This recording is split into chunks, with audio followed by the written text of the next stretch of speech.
Welcome back to Xbox Infinite, another episode, another big week, man. It's a huge week so far. It's going to get bigger. It's going to get greater. There's a lot to talk about, man. A lot happened. I want to get straight into it, but I'll do intros first. General C, welcome back to the show, man. I've been wanting to get you back on for such a long time. If you guys don't know General C, he was on one of our earlier shows, and we just had to have him back this week, man. How you doing? What have you been up to? What have you been playing?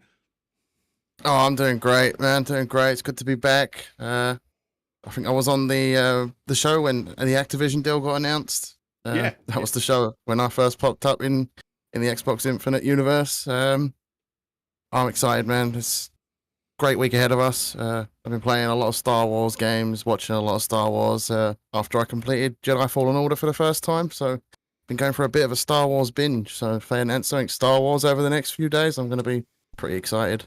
There is a lot of Star Wars happening right now. Even Obi-Wan, the show. What a great show. I love how it sticks to the canon. It's perfect. Perfection. Oh, I'm enjoying that. It's been amazing. You just love talking shit, don't you, mate? Upsetting me even before the podcast starts. Pete, we'll go to you, man. Obi-Wan, what a great fight. Show how you been doing, what have you been up to, what have you been playing? Yeah, good, mate. Yeah, good. I have been playing Sniper Elite 5. Haven't started Chorus yet, but I want to get into that. And just been watching Summer Game Fest. Had a really good night the other night with Kimmy, Bloodwolf, myself, KJ, Dauntless, John TJ. All sat down and watched the Summer Game Fest together, which was really cool. Looking forward to talking about it. It was. Some people think it was a little bit festy, though. We'll get to that. Doom Cutie, how you doing? What are you up to? How's your week? How's your hair looking? Risket, my hair is none of your business.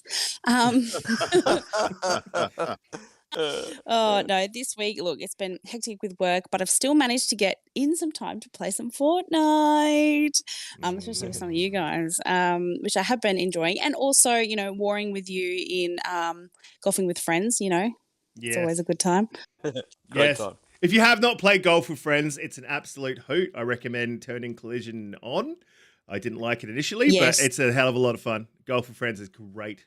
We have so much fun. We have a great laugh. And people laugh at us for playing it, but, fuck them. Umbra, how you doing, man? What a week. It's been a fire week, man. Oh, so much to talk about. How you been? Hey, what have you been doing? What have you been playing? How's your week? Man, my week is going good. I'm excited as hell to talk about this, and I'm excited as hell for the actual showcase Sunday. So it's been good, man. I've been watching the great Star Wars Obi-Wan show. Yes, I love it. I'm sorry that you all are having a hard time with it, but yes. Hey, I love it. It's not. See? Oh, me too. I love it. Yeah, see? Us three, we on the right side of history. We're just going to start our own podcast. We love Obi-Wan. Right.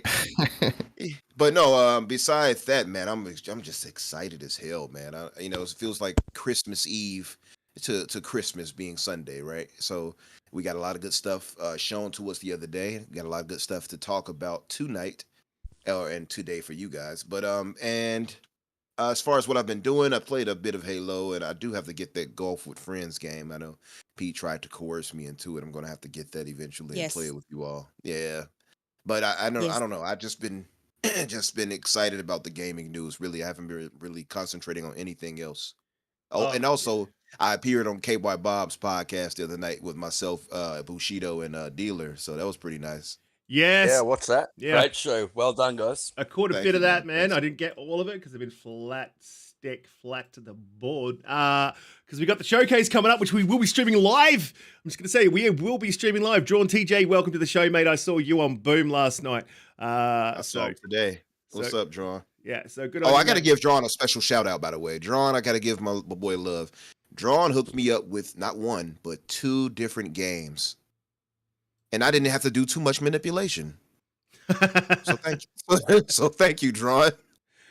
Nah, John's a champion. All right, look, we're going to move straight on into the topics this week. And I think the first one we've got to pull out of the bag that, look, everyone's talking about it and there's a lot to talk about around it. And I've had some disagreements with some people on the panel about this one because I'm on probably the side you would not think I would be on.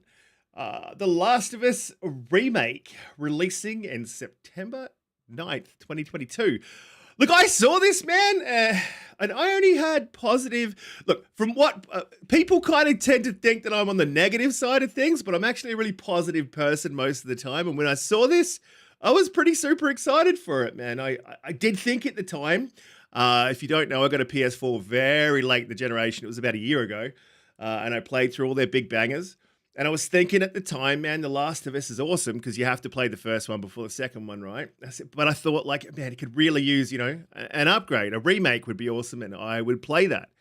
And here it is, man. It's coming. And to me, I loved it. It looked great. They already remade it. They already remastered it. No, they remastered it. They didn't remake it. They're remaking it. I had this conversation last night. This is a remake from the ground up. It is a remake. Whether they're pulling in assets if they're pulling in assets from The Last of Us 2, which is something that someone told me, that doesn't matter. You pull in new assets, you give the game new assets, it is a new game. I mean, they even went back to the old... Oh, wow. New game is very... I don't know about that, mate. Yeah, to me, it's just a glorified remaster with improvements on the gameplay. It's not a glorified remaster. Come on, a remake is a remake is a remake. Mate. It's a remake. They're even cutting content. No, a remake. I'll tell you what a remake is. A remake is Resident Evil 2. That's a remake. That's a remake. Exactly. That changed up the very foundation of how the game went. This right here is going to have the exact same flow as far as things go. I don't think they're going to change up the mission structure. I'm a massive fan of The Last of Us. The first one, I absolutely adored. I love that game so much. I bought it twice. And I'm going to buy it again on PC without a doubt. Exactly. And that's where the definitive edition's going to be. Like, they were banging on about the definitive edition being PS5.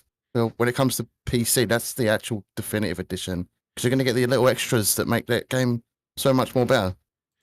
Yeah, well, you got to get that with the PS5 as well. Look, you can tell the difference in it. I mean, look at the game. It's got updated mechanics, it's got updated assets, it's got whole new character models. They went back and redid the character models from scratch. Like that's a remake. That's a flat out remake. Ain't no messing around. Doom Q, do you want to say something about this? I want to hear it. No, I just wanted everyone to stop fighting and take turns. That's what I wanted. No, everyone fight. We don't talk over one another in these podcasts. No, now everybody turn against Cutie now. Yeah, and we would never talk over you, Doomy. I mean, oh shit, was I talking over you? Sorry, mate. Go, Doomy. Go. Yeah. Look, you're gonna shoot me, but because I haven't actually played like any of the Last of Us games. So for someone who hasn't played the Last of Us games, it is nice to have a fresh version of it. However, I have seen them, remaster or in air quotes remake. all of these games before, like, and they barely look any different. Like, I know some of the mechanics have updated, but in some of the models that I've seen, it actually looks worse. Yeah, I look, agree. that's I think they do look I worse. agree. that's people taking the screenshots and lower res, a lot lower res, and putting it up against a high but res. like if you of the actually remaster. watch the trailer, there's the firewood is like there's less firewood as well. It's like, really? There's certain things that feel like they've scaled back on. Yeah, are we going back to the fruit in Halo again? This is less firewood, man. Come on. No, like Yeah, my but there's thing a is lot this, more though. to it than that. There's a lot Yeah, more that they've scaled back on. to Like- me, they took away a lot of the detail too in faces and clothing and things like that. Even if you look at it, they aged them. Like if you look at Ellie, she Yeah. looks like she's 18 in the face when she should be like what 14, I believe, or something, 12, 13, 14. Yeah, and I In think the the first reason game? for that is the motion capture that was done on the first one was done so well that they're not doing motion capture the second one. They're just updating on it, and I think No, that no, it no, no. just- They're it- using it- the it motion lends capture. it- They're using the motion yeah. capture from the first one. They went back to all that motion capture and started and reused it, and then they Yeah, look, I honestly don't think it looks as good, but yeah, look. I will say the Mr. infected Joanna look a Dark- lot better though. That's about it. That's all I've noticed that actually stood out and looked better with the level of detail in the clickers and all that fungus growing Clickers did around look their heads. different. They're, Yes, they're they the did things look that different. look I did more notice that improved as to well. me. Yeah, she was 13. Toolman just pointed it out. Now, if you look at the remake images of it, she looks like 17 or 18 in the face. And the reason why for that is not just some assets and all that. It's the fact that they tried to make her look more like she looks on part 2, because they clearly changed her face on part 2 to look more like the voice actor. What is her name? Ashley, I forgot. Whatever it is. But Ashley they tried to Johnson. make her there you go. They made her try to make her look more like her. So it changed the very look of her face from part 1 to part 2. And now they're going back, much like they did with Spider-Man, to change their face to appear more like the voice actor. That's all it really is. I don't think that's a bad thing. Mr. Joanna Dark in the chat asks a question. He says, you think they give you a surprise and alter the final part tied into The Last of Us 2? That would be nice, man. I would like to see that. But do they then need again, to, though? but then again, I was about to say the first one's a classic. That's lightning in a bottle, man. And I don't think you should mess with it too much. It should remain true to the first one. And if it doesn't, oh my God, this panel's going to dogpile, and so are all the Xbots. God damn it. But there you go, though, Risk. So you answered it yourself, right? So if it's a remake changes things. So if they're not going to change anything, then what's the use of the remake? Exactly. Like Resident Evil 2. Money, guys. They had the TV series is coming out. There's also that as well. They've just finished filming it. Pyro I said, don't- "Hey, I- for the I YouTube personally long don't see Money! this as a proper remake. It's not a proper remake. It's This definitely is- a remake. It's 110% a remake, and I'll die on that No. hill. But I'm going to Oh, say okay. this. Biscuits a fanboy. He's going to take the L. I'm going to say this, right, guys? Listen, look, you got to think about this from a business perspective, and then think of it from a gamer's perspective, because this fits in like quite nicely for both. It's releasing at a time where there's really not much happening so far in gaming. I did a lot of research on this last night to find out what the hell is coming around that time. And what we've got in the way of big games, there's lots of little indie games coming out all the time as well, but just the big ones. You've got Saints Row that's releasing in August, and that is the back end of August, so it's pretty much almost September. You got Lord of the Rings, that's releasing 1st of September. You got Warhammer 40k Darktide, that's not on PS4 or PS5, so that doesn't really affect it. You got Test Drive, a totally different type of game, so that's not really going to affect it either. That's not something that people would play Last of Us, they're not going to buy that instead of The Last of Us. Steel Rising, that's a possibility. We don't know much about that. Forspoken, that's a possibility. We don't know everything about that. And then you got, this is in October, sorry, Forspoken. And Gotham Knights and Modern Warfare 2 are in the back end of October. I don't think it's going to affect it. There's nothing in September for gamers, and it's been so dry. It's been dry lately, let's be honest. It's been dry for Xbox. It's been dry for PlayStation. There's not much coming out. This is a pretty smart move. Expect that. I don't expect it'll be too dry for Xbox after the showcase personally. But I mean, with PlayStation, I'm sure they'll have something to announce too. Maybe around August. So I don't put any. Maybe another remake. Regardless, it's a They're running going to remake God of War Ragnarok next. Oh boy. Pete, you were saying? Regardless, it's a money-making exercise, and I don't like it. I don't like the fact that they're double dipping again for the third time. It was originally a PS. Look, no one's doubting that The Last of Us is an amazing game. The story in that game is one of Oh, the it's best freaking amazing. that you'll ever play.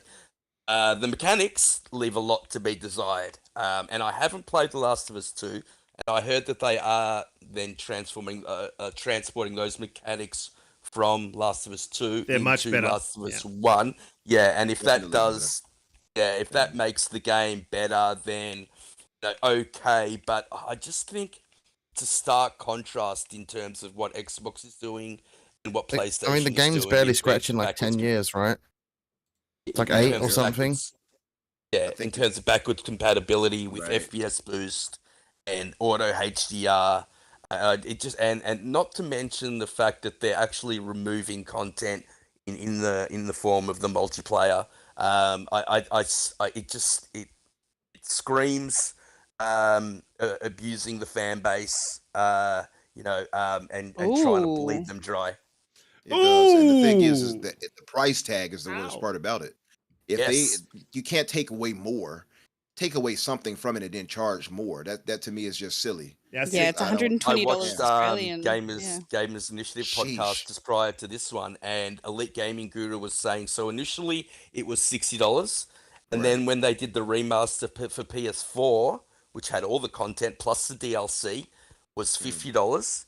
Now they're removing the DLC. They're removing the multiplayer and charging a full $70. It's that That's greatness tax. American, yeah? This is both American and British.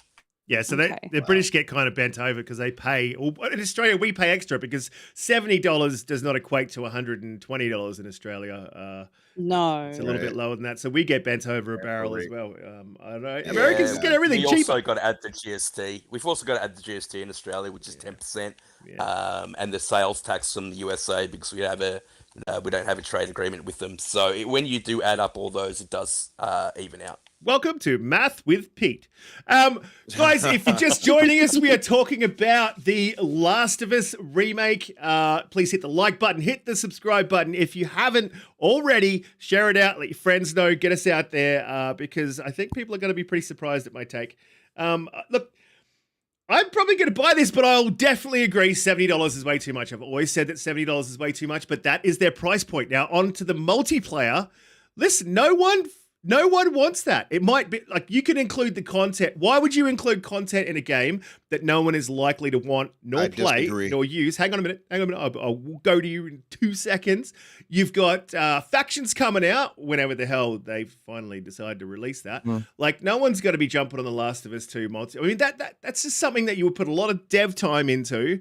That's going to die. Like, maybe some people will want to Umbra, but you don't make games for the smallest, the minority. You try to make games for a majority so you can sell it, right?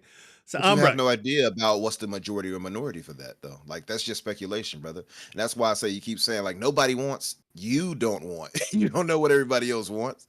So that, you know what I mean? On top of that, a lot of I've seen personally, I've been in spaces with tons of these guys with PlayStation gamers, and they definitely want factions. They've been complaining about the lack of it in part 2 for the longest.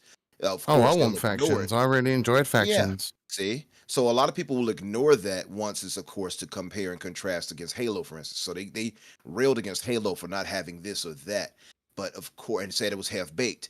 So of course they'll change up their wording when it's, of course, a PlayStation game that doesn't have something and is missing something. Then they'll get softer in their approach. But when they're away from comparing something to Xbox, they absolutely complain that there's no factions and it hasn't come yet and it hasn't been there. And that's why Naughty Dog had to come out and make statements about, oh, we're sorry that blah, blah, blah. We're going to have that soon, blah, blah, blah. Just stay tuned, et cetera, et cetera, et cetera. People care. It's just, it might not be a grand majority compared to the single player. I agree. But people absolutely do want that. And and even if not, to charge $70 for something when it's lacking something, I just can't get behind it. I'm already against $70 games to begin with. So you know me, you know what I mean? So I'm doubly biased. So is that plus you're taking something away that was there in the original game in the Yep, I PS3 fully era? agree. So yeah, it's just not a, to me, it just leaves a bad taste in my mouth personally. Well, Palpatine brought up a good point. Skyrim's been released, 33 times, 132 times. Right. And how Yeah, much that's fun did another everyone perfect make of that? example. Yeah, and They're how much just fun did pushing everyone it. make of that? Yeah, Yeah. every time it got re-released, it became a meme. Right. Yeah, It it's the did. same with GTA 5. You know, Also, every that time they say that also they changed it, it barely changed at all. GTA is a prime example, but I'll say this for that Skyrim didn't charge you $70 for each release or something like that. They charged less and less. On top of that, you get ton of mods and things like that to do in Skyrim. DLC that was added later on, so that's a lie when they say there wasn't more. Yes, it was. On top of that, that's not Microsoft at that time. You can't use Skyrim against Microsoft. So Oh, that's yes, you automatically a can. misnomer. Misnomer. You see what I mean? Yes, you Mhm. can, and they No, are. you can't. But you can't. That's not Microsoft at the time. That Skyrim wasn't Microsoft. Oh, hang on. Xbox, The last release was Microsoft, so that's gonna drag him in, right? Yeah. I agree with what you're saying there. I agree with what you're saying. You can't use it. I think that's a money grab as well, though, right? So let's be honest. Let's not cap for that shit. Like that's a money grab. We know it. Yeah. I mean, I'm sure that was But in look, development when Microsoft acquired them, but it's a money grab. You got to I'll call it say what it this. is. I'll say this to each their own. I have no problem with people spending their own money on what they want. If you want to buy something, do what you want to do. I'm just saying that I will not pay $70 for that game. Wait, you And said I you were will going to wait buy for it for sales me. personally. What?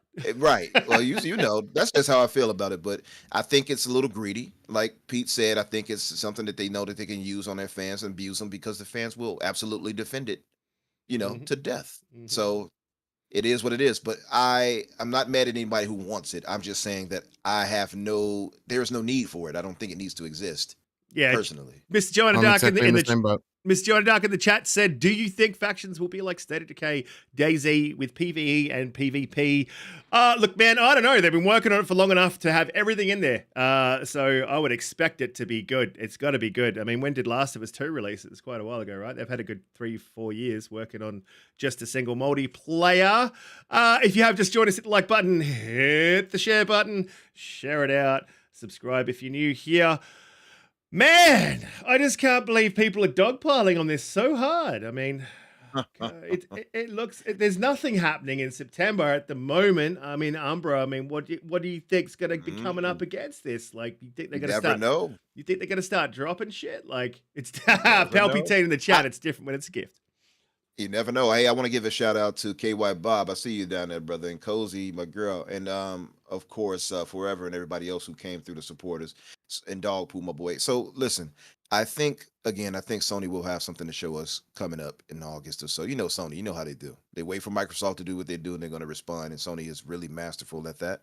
So I think we'll see something before I say September. I think August. Maybe. When was the last time they had their last show? Was it like August? I September believe, was right? their It big was show. September. Mhm. Okay, so either late August or mid-September, I think we'll see something about what's to come for them. So I wouldn't feel away if I was a PlayStation fan. You think A they're holding big-time back? PlayStation fan. You think they're holding back God of War to return fire? I'll go to Doomy. Before I actually go to that question, Doomy, you haven't played The Last of Us? What? I know. I was very busy when it came out. It is a great game. Um, You need to play No, that game. I look, risk it. I love that you're passionate about it, and I don't think you should consider everyone, like dogpiling on it. I think we're just looking at it from a logical point of view, where it's like, why is this game re-releasing, and why should I invest in it? And if we don't see any investment, then people are going to be like, oh, well, that's really crappy. But for me, this is, I mean, as someone who hasn't played it, and there probably are gamers out there who are too young, or like myself, just never got around to it. So perhaps, this could be a good thing for those people. So, I can see both sides. Don't worry. Honestly, Doomy, if you haven't played it, it's an amazing, amazing game. is. One of the It best really is. stories ever told in video games, and it's really comparable to some of those great movies out there. It's extremely well done, very emotional. It kicks off in one of the best ways of any video game I've seen. It draws you into it immediately. Yes, the mechanics aren't great, but that story will get you through every time. Yeah. It's a game that will also hit you in the emotions really hard. Oh God, guys, I don't think I can handle that. Okay, Oh, You know what? I'm a very sensitive pedal. Okay, if people Excuse me. die, I just can't. Yeah, it If you know what, definitely if you gets you play in the feels. if and when you play it, you should stream it with yourself playing it. Oh God, Mhm. yes, I should. There's definitely some jump scare moments in there as well. So if you are No, no, into no, no, that, no, no, no, no, no, no. it is great. Honestly, I had to go over one of my best friend's houses and help her finish the Last of Us 2. She couldn't get through a bit, man, but man, All she right, jumps out. I'll call you. She jumps out of I'll her call you. seat, man, like when some shit happens, right? It's gold. I love watching it. So you should definitely stream it, man. That would be awesome. I would sit down and watch that with a bag of popcorn. Should we move on to the next topic, which I don't Absolutely. know before it ends in tears. Well, we can start. You want to start by going down the list of what was shown at the showcase, Risk, and we can kind of give our thoughts on each game. Or... Yeah, well, look, I can't. Yeah, that's what I got planned. But I kind of skipped over a couple of games, guys. The games that I didn't think were worthy of my time. Now, the games that are just a little bit smaller, and it would take a little bit longer for us to go through the entire thing. And no one wants to have a 4-hour show except for maybe the Iron Lords. So. I just want to say quickly, Risket. It's funny because Mr. Joanna Dark was asking me if we were going to talk about Fire Emblem and Mario Strikers, and when I was writing down the names of the games that were on Summerfest, I actually just skipped all the Nintendo games, and he's asking if we're going to talk about it. Yeah, sorry, Mr. Joanna Dark. Yeah, I don't really do Nintendo, Joe, and the reason I don't is because I think they've got worse business practices than PlayStation. They don't give their fans the most updated technology. They don't even make an effort to. Yeah, they run their own race. They make good games, but imagine those games on the most updated technology. Yeah, I don't think they put the effort in, and I think that they just run off, we don't need to. So, I mean, but people buy it, so more power to them. People who love it, more power to them. I don't, you know.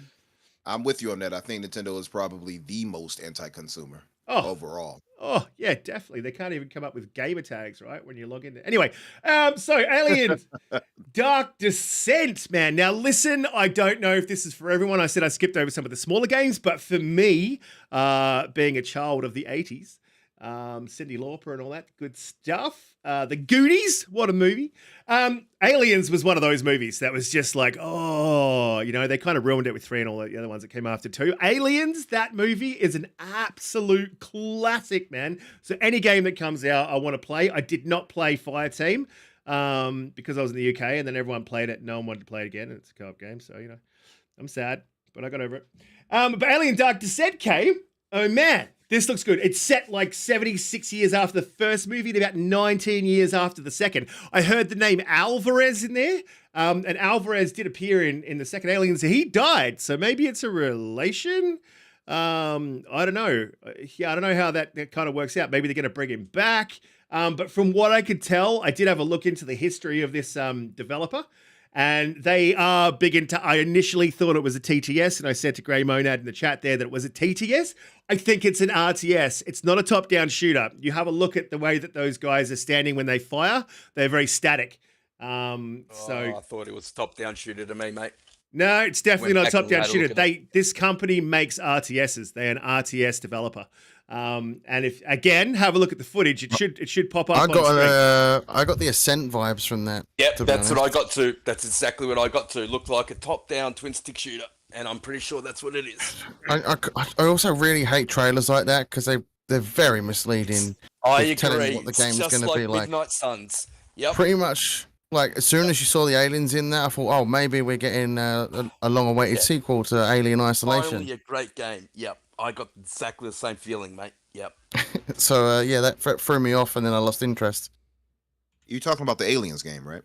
Yeah, Dark Descent. Yeah, it's definitely a top-down twin-stick shooter. It looks like that sort of Ascent-type game. I am going to be taking some kneecaps. I cannot wait, man. I did a lot of research on this game. They're an RTS developer. So when this comes, oh my God. They're an RTS developer, but they could be trying something different. Nah, they're not. Yeah. You don't have a whole group of guys, a whole group of the Marines, if you watch it, standing completely static while they fire, then a whole group of aliens moving at once. RTSs do that. That is true. It did do that. So you might be right. I did notice that too. I'm not certain if it was twin stick or not, but you are right that they had them standing there kind of like static. So you It might be right. says that Aliens Dark Descent is coming 2023. The game utilizes a top-down perspective and features a squadron of soldiers that venture through the base. Through the trailer, didn't reveal many details. It seems that Aliens Dark Descent will be an isometric shooter. There you go. Yeah, everyone got those vibes, but they're an RTS studio, and it looked like an RTS to me. It makes no difference. We all thought that Playground Games was a studio that makes car games. They're making Fable. This is There well, that's Things true. change. That's true. Things may change. But if you look at it, I watched it like 3 times. I was up till 2 in the morning. Everyone's against me today.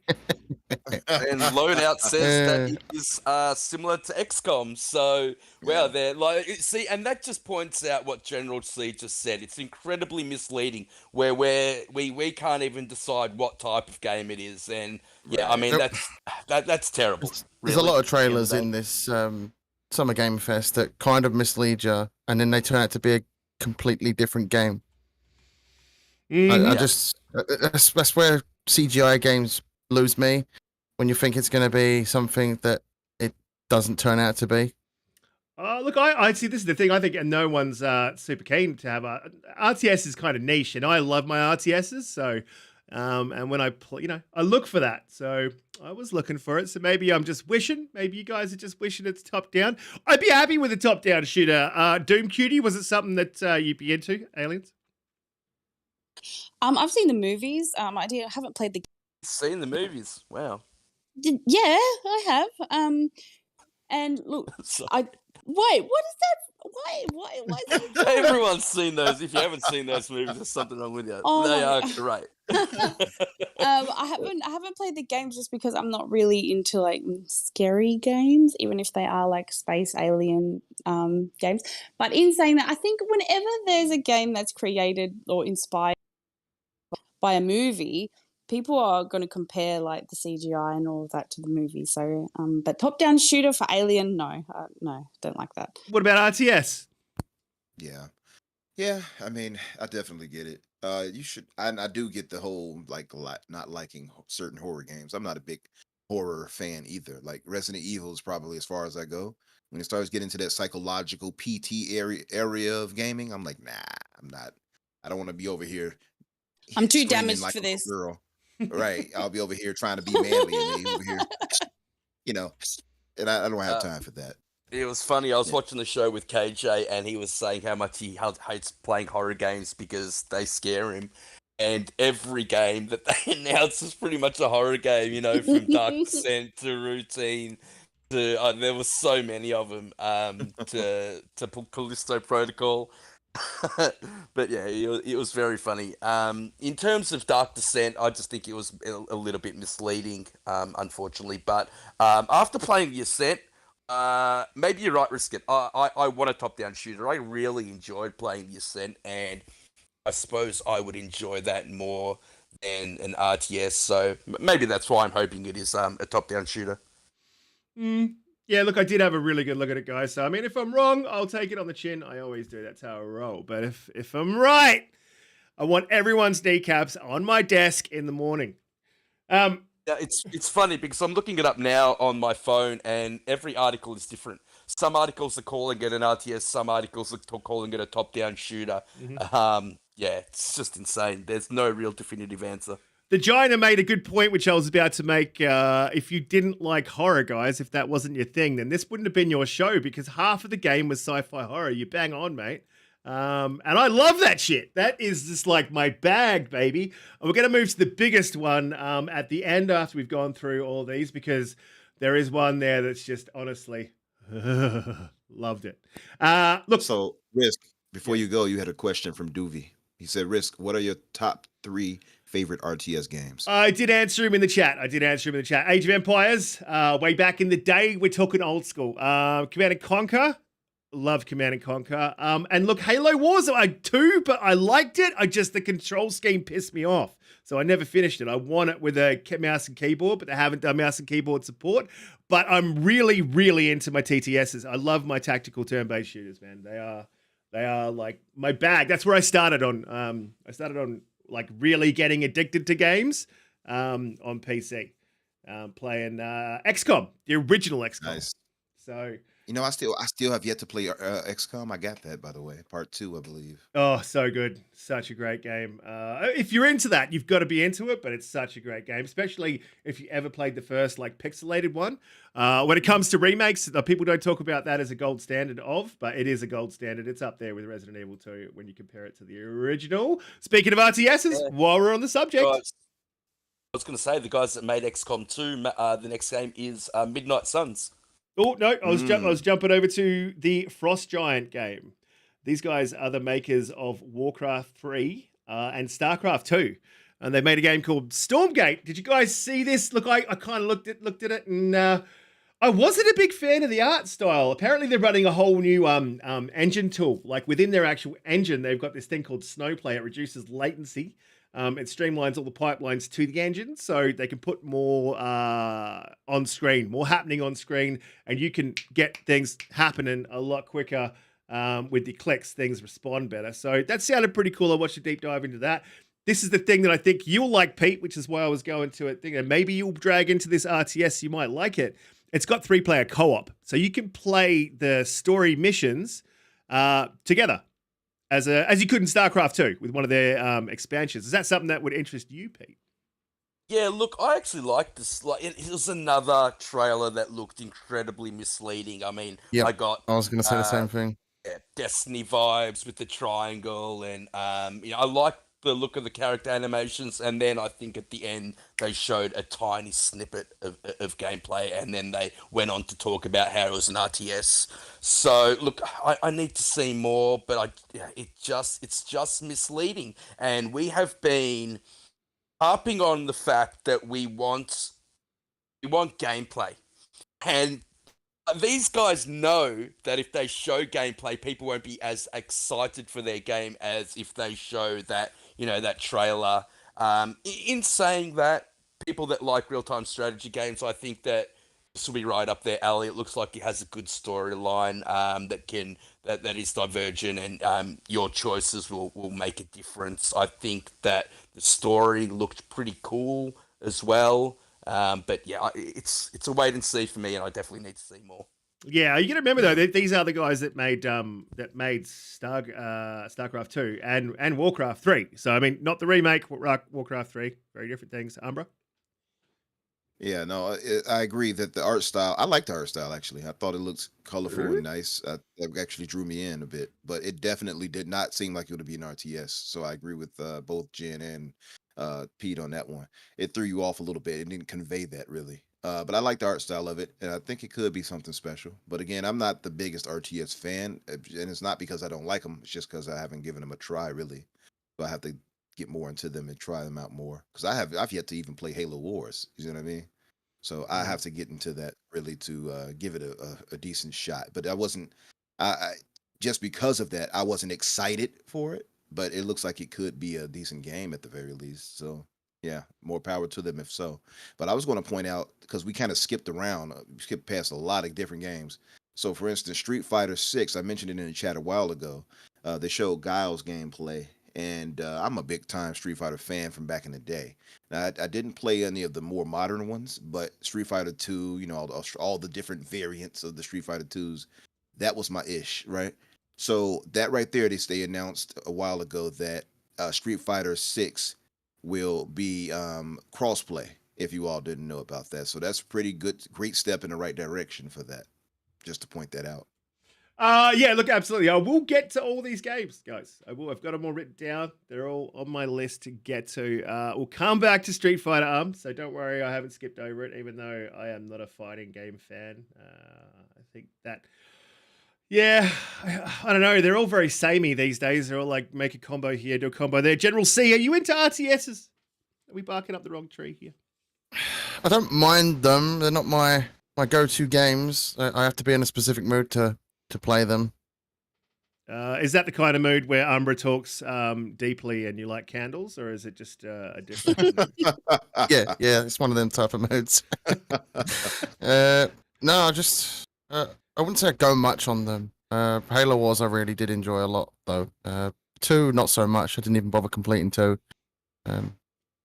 Right. But yeah, I don't really play many of them.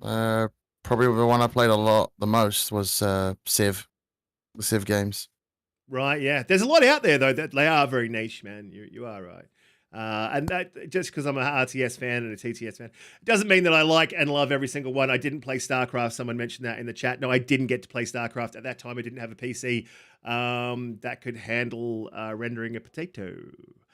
Doom Cutie, are you you're right. I'm sorry, Risk. I was going to ask, like, since you're a big RTS fan, what is the like best ones on consoles that you would say, hey, try this out. This will get you right. Like, if you wanted to get into it. Look, Halo Wars is good. I don't think they've nailed the control scheme on console yet. Like, it's just never right, man. It doesn't move as quickly. It's not as precise. I would say any RTS that they put on console needs to have mouse and keyboard support. Like, it's okay. Yeah. TTSs though, TTSs, tactical turn-based shooters. XCOM is like the gold standard, and very, very close to it is Gears Tactics. Those two games are just absolutely amazing. I love them. Doom Cutie. Nice. To be honest, like in my gaming history, I haven't had the best technology in order to play these games. Like I would have loved to have played StarCraft, but I never owned a PC that could handle all of those mechanics at the same time. So yeah, I mean, I am interested to give this game a go, but I don't have that much experience with them. But you're right, they are a lot slower than your regular, console games, I guess. Yeah, I mean that's why they're tactical. Look, I know Pete, Yeah. you're not massively into RTSs, and I am probably barking. The whole panel's the wrong tree for me to bark up.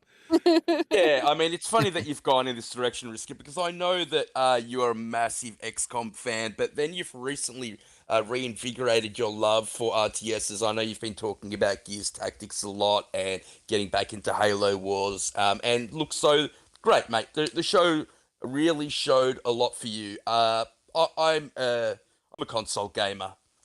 I generally don't play those type of games. I know that they are really deep and they have really good stories, but typically I like games that will have, gameplay at the forefront, and so I tend to stay away from those type of games. All power to you if you like them. I know they do tell great stories. All right, well, let's just do the last one because I wanted to get them out of the way because I figured that all the panel were just peasants and didn't no, you guys are great. Look, this is the thing about this game, and Pete, you brought it up. Marvel Midnight Suns, we still don't know anything. They haven't really shown us a damn thing. We've seen a CGI trailer, and like you guys were saying, like CGI trailers, blah, blah, blah, blah, blah. But I'm yep. Yeah, I'm like, okay, but a CGI trailer to begin with, okay, man, first time you see the game, this is like the CGI trailer. Get you hyped for the game, get your attention, get your eyes on it, and then show us gameplay. So we know what we're looking at. Is it something that we're going to get into? Is it something we're going to like? Marvel Midnight Suns has not done that. It's reportedly a TTS in the vein of XCOM, but we don't know anything about it, man. So, I mean, is anyone even hyped? Could you be hyped for a game you haven't seen any gameplay of? General? Okay, sorry, go, General. I mean, as a Marvel fan, yeah, I can see myself trying this game out for sure. I've heard there's like a card system in this game. Not sure if that's true though. There is, there's a card system. You're right. So yeah, I'll be trying it out for sure because I love the Marvel movies. I've watched all of them multiple times. It's funny to see Spider-Man in this though. I was sitting there thinking, are they going to announce this as a PlayStation exclusive character? It's got to have to be. I cannot see Spider-Man being in the Xbox one. Like, I don't know. It's strange. Why do you think that, Pete? You really think that? Well, they've announced it. Sony They already owns Spider-Man. No, they don't. Yeah, No, Spider-Man's Sony don't gonna own be in it. Spider-Man. Yeah. Sony don't own on- Spider-Man. They only own Spider-Man in movie format. I think Pete is being Oh, really? facetious. Okay. Yeah. Or you weren't. No, you did. Yeah, Spider-Man is coming to the Xbox version. Xbox actually tweeted it during the show. There is a tweet out there that says Spider-Man is coming to the Xbox version. A lot of misconceptions with that in the gen because Sony does not own Spider-Man. Yeah, They only own people the film. assume that Sony owns Spider-Man because the films, but it's not true. Disney and Marvel actually own the marketing rights, the comics. They can make the TV shows as long as they don't exceed like an hour long. They can make a TV show about Spider-Man. They pretty much own everything but the movies. Sony only own the movies. That's it. I don't know if you guys. I watched. I wanted to know more about Marvel Sons because they didn't really show much about it. But what actually got me a little bit more excited for the game is that IGN have done a deep dive with them, and the card system, yes, all that doesn't really interest me. But they said that it was very BioWare-esque in terms of the narrative, and so you live in a hub world Nice. where you create your own character. Your character that you can create is extremely in depth. The character creation system seems excellent, and you get to go around this hub world and you get to do side missions for all your superhero friends. Get to talk to them, learn more about that, and that part of the game really, really interested me. And the cutscenes and that side of it looked really, really interesting. So if I can get through the combat, which I'm typically not a fan of, I think that there's a great game hiding behind it. Yeah, that's well said, Pete. And I need to watch that deeper dive that you're talking about. For me, the thing that's holding me back, because the trailers have been great. I think we can all agree that the trailers they've shown us has been great. I do have an issue with them not particularly showing us during these presentations what type of game we'll be playing. I know it's card based, I know it's turn based and all of that. And like strategy, whatever. But yeah, they need to do a better job of actually conveying that. But well, from what you just said right there, now I'm actually really interested because that sounds much better than what they actually showed us personally to me.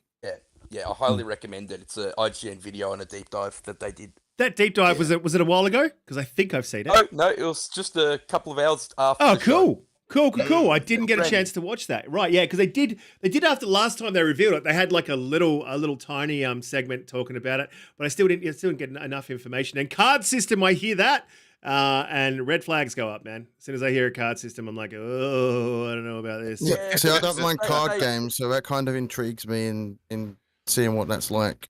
I'm not They did really make into those XCOM like too. TTS type games. Most recent one I played was Gears Tactics, like you were talking about earlier.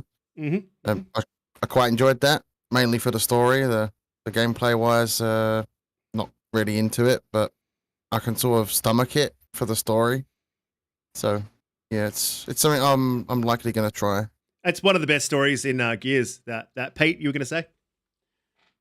Yeah, I was just gonna say that what hooked me, Umbra, is when they said it's a very BioWare-esque story. Yeah, when you said know, that, even my ears perked up when you said that part.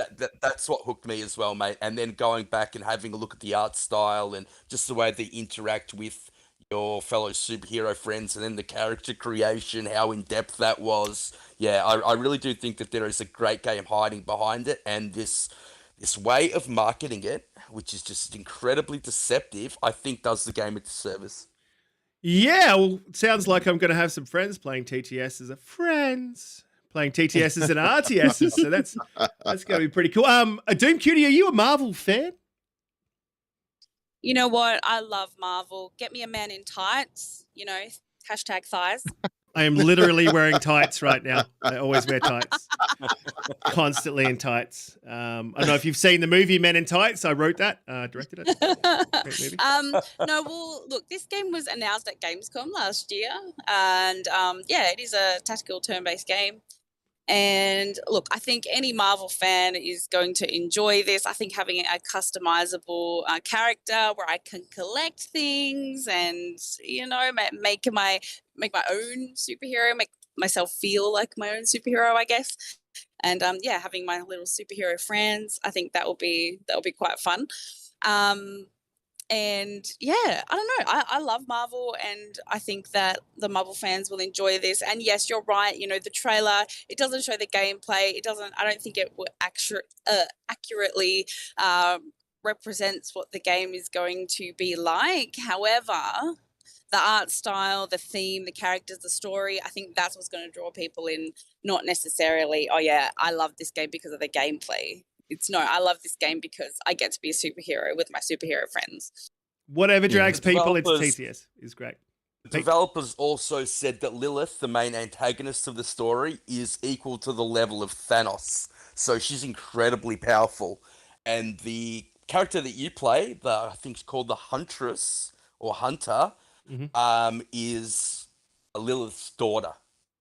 So there's a whole backstory there as well. Oh, cool. Yeah, look, I did actually hear in the last, when they last announced it, they were talking Grey Monad in the chat. I'll stop it, mate. I'll stop it. But I do wear tights, and I want you to picture that in your head. Yeah, look, they did say in the last game that you form relationships with your fellow superheroes, and then decisions that you make affect the relationships and then how they can behave in the game, giving you buffs and things. I don't know if that's still happening or if they've changed their direction or whatever, but that to me sounded pretty cool. But we'll move on. No, that's still happening, and you cannot make everyone your friend on the one playthrough, they said, because some decisions will affect certain characters different to other ones. So there's a character called Magic, and if you constantly use magic, she has a big problem with that. So you'll get on her bad side. And then there's side missions you can do. And then you can take it so far where every character you can get to wear like the same uniform. So you're all wearing the same uniform. And so you look like an actual squad. Yeah, looks incredibly in depth. And like I said before, the way they market it does the game a disservice. Yeah, look, absolutely. I completely agree with it. We'll move on to the next game. But before I do, if you're just joining us, we are talking about the Summer Games Fest. Hit that like button if you haven't already. Share us out. There is a share button. Wandering Dutch. No, there's not. But share us out and subscribe if you haven't already, because we go live every week at 8 p.m. Friday, and we are doing a live stream of the Xbox Showcase, and that should be awesome. Street Fighter 6, Umbra. You're a big fan. I'm not. But I like thighs, and Chun-Li has them. So, Umbra, what do you think of the trailer? You think it's time for Street Fighter's resurgence? I'm sorry. Go. Yeah, man, I'm a big fan of Street Fighter. Like I said, it turned me away because the nonsense they pulled with Street Fighter 4 and how it was put exclusively because of that with PlayStation. So, should I say 5? Was it 5 or 4 that did that? Was 4, right? And it put me off for a bit, and that really took me out of the modern style of the gaming. I didn't care for the art style back then. I think they have a really nice balance right now with how it looks. It might look a bit slow to me though, like compared to like playing games like Tekken and stuff like that, or even Soul Calibur or something like that. But I think artistically it looks really good right now. I like a lot of the paint style, brushing that goes on when you do certain moves and things like that.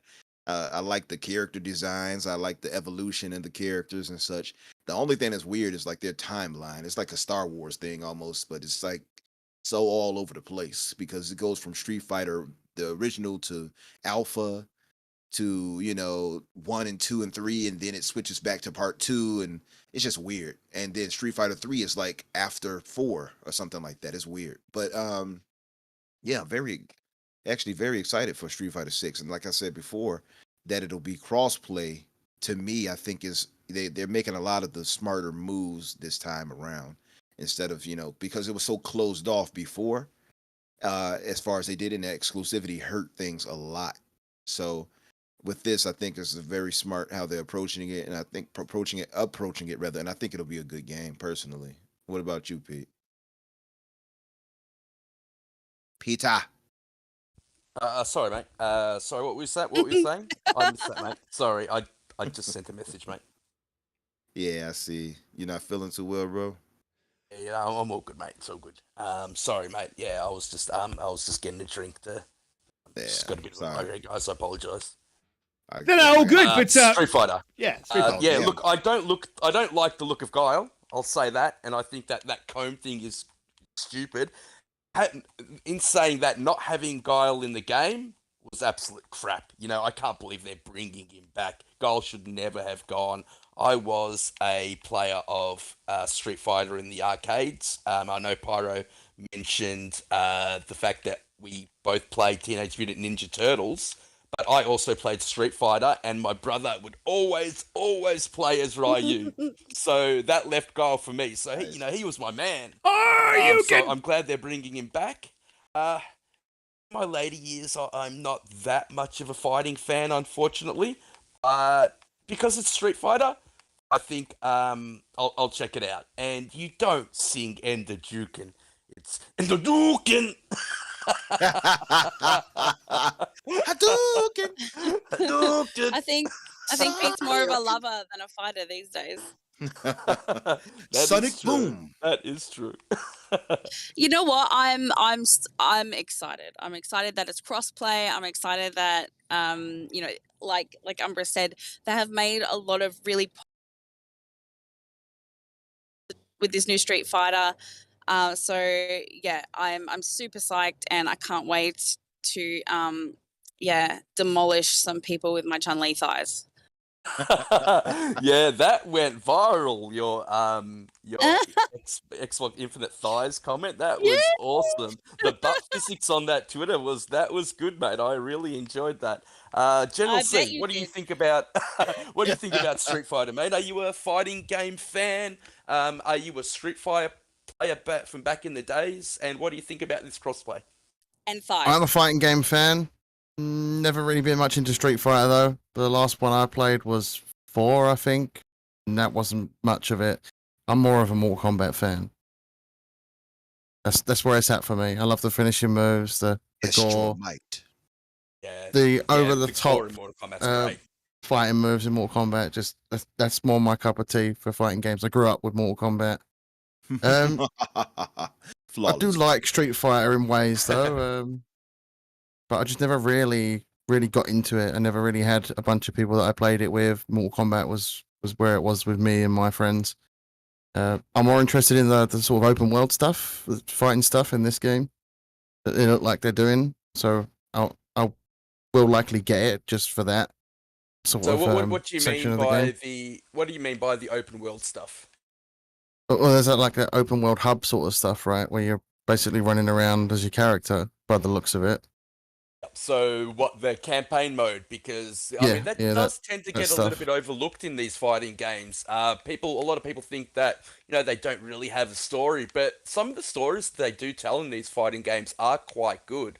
And Street Fighter Mortal Kombat has one of the best. Mortal Kombat X, Mortal Kombat 9, and Mortal Kombat 11. They all had really great stories. Yep. And I mean, are you into the story of Street Fighter, Umbra? I know you're a fighting game fan. Oh yeah, and by the way, to correct myself, it was Street Fighter 5 that was made exclusive to PlayStation because of Sony, bailing out Capcom with the money, whatever, for the development costs. But that actually pulled me away from Street Fighter, unfortunately. But oh yeah, big time fighting fan, man, and I love Mortal Kombat 2, although I haven't been into the modern ones lately. I do want to change that. But yeah, you're Street missing Fighter. out. They got great stories. Yeah, I got to get into it, man. I got to get back into it. I do appreciate the visuals and everything like that, and the brutality. In Mortal Kombat 11 is in Game Pass. Yeah, I got it. I got to get that. But as far as Street Fighter though, what he was talking about, Pete, is they have this like open world hub kind of thing that they showed for Street Fighter 6, and it seems that you take a created character almost. That's what it looks like. Yeah, that appeals to me. That reminds me of what they did with a Mortal Kombat game back in the day. Right. And the Shaolin Monk sort of thing they did with Mortal Kombat. That's the sort of vibe I'm getting from this, and that makes me want to play it. Mm-hmm. How do you determine your fighting style of your created character? I want to know that too. That interests me. Maybe you got to pick like from any of the world characters, like the characters rather like Ryu and Ken and so on and so forth. Maybe. So or is that maybe you, General C, that you get to create your own character instead of playing one of the characters that are already in the game? And I mean, do you know how you choose your fighting style, if that is the case? I have no idea if it's like a choose your fighting style thing, but it looks like that's the sort of thing they're doing. I guess they'll go obviously into more detail as they get closer to launch, but looks like what they're doing. Yeah, I'm not too sure how they're going to approach it. It might be just the character you select. It might, because the guy did do a Shoryuken. He did a Saruken. That was like a So, half a sing one, mate. right, that You, was you almost got in there, bro. but Yeah, yeah, look, I it think might be the Pyro fact put that it it's up in the like chat as well that Killer Instinct was the game that Xbox had, and it did take a lot of people away from it and pulled a lot of people away, especially what you were talking about, Umbra, how yeah, PlayStation made these games exclusive, and I think that irked a lot of Xbox fans, it that did. a game, yeah, that big, and seeing how infrequent they do come out, to have one taken away from us like that, was really disappointing. And look, I hope that this brings people back into Street Fighter. I know Mortal Kombat's also in Game Pass as well. I think Uh, it will. I think it will, especially with the crossplay.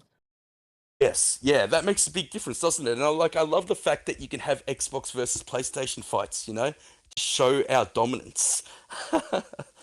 Yeah, I'm yeah, re- yeah. I'm reading up on it now just to be sure, Pete, and it's basically called their what is it saying? It's their World Hub, right? So it's pointing out that World Tour seems to encompass the open world wandering of the trailer. It's a single player immersive story mode that allows you to leave your own legacy within Street Fighter 6 with your player avatar. It's called Battle Hub. So it's Nice. weird. I'm not sure. It seems like you create your own character. It seems, I guess. Yeah, it sounds like that Definitely, from yeah, what they're saying definitely about something. Avatar.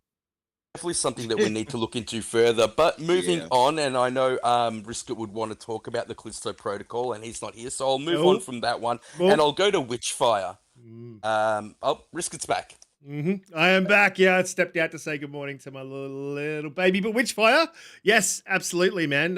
Look, there's not much that they gave away with this. It's another one that's you got the gameplay, but I mean, that's only on PC, right? That's not coming to Xbox. Well, they haven't actually said, which is incredibly interesting. And what is and also incredibly annoying. So it was announced for that the PC beta was going, that you could sign up for it, and I think it starts sometime in 2023. But no mention on whether or not it would be able to be played on console. Which, if anyone saw the gameplay for Witchfire, it looked amazing. And personally, one of the game that shows for me, I loved that shooting style. I love the art style. I thought that the backdrops looked amazing, and definitely some photogrammetry going on there. They just looked almost photorealistic. So I I would got be. Destiny Sorry, mate, you go. sort of shooting vibes from this game. Yeah, definitely. Yeah, definitely. I don't think the guns fire as far. Oh well, they did show an automatic gun later on in the preview, just very briefly. But I love the fact that you could do headshots, and it looked like a lot of those headshots were one hit kills, and then there was the magic that you could use. At one stage, you shot that bell in order to shock all the enemies below it, so you can use the world around you to manipulate what happens, and go a different route, in terms of the gameplay mechanics. So very, very interesting game, and disappointing that we don't know if it's coming to console or not. When I've seen the gameplay, so it looks like a mix between The Witcher and like Tiny Tina's Wonderland. Nope, you cut out there, Doomy. Are you with us still? Yeah. The gameplay for this game reminds me of The Witcher, like a mix between The Witcher and Tiny Tina's Wonderland. Mm-hmm. Just with the way that first-person shooter, and also the style of gameplay. It's really, I think it's cool. Yeah, look, hopefully it comes to console. Umbra, is it something that you would be keen to play? It gave me Warhammer Darktide vibes, but we'll jump to that in a minute. Yeah, but only single player. Now, which game was this again, guys? I'm still reading up on Street Fighter 6. What was that? Yeah, so Witchfire. So it was Witchfire. So it was a Witchfire. game that had the pistols. Yeah, I remember. Yeah. Witchfire was actually tied with Callisto Protocol as my favorites of the show. Exactly. Yes, believe it or not, I was that hyped and excited for it.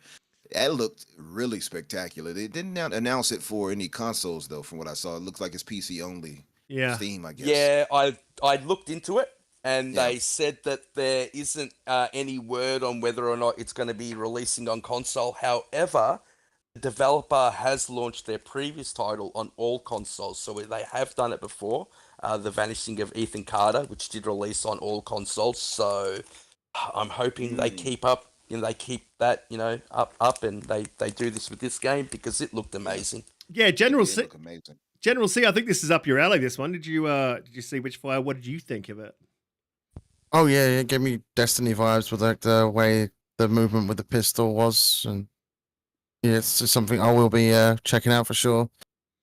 I really like FPS shooter games, so I'm going to be right into this. You know what it gave me vibes of too? Like weirdly enough, maybe I wonder if they were inspired by it, but Avowed, when we saw Avowed and we saw him with the sword and how he started doing the hand signs with the other hand. Mm-hmm. And on the Witchfire, when you saw it, he had the gun or whatever, then they did the little prayer and all of that, and they did the hand signs to conjure up magic and stuff like that. It gave me the vibes of Avowed a little bit, just a bit.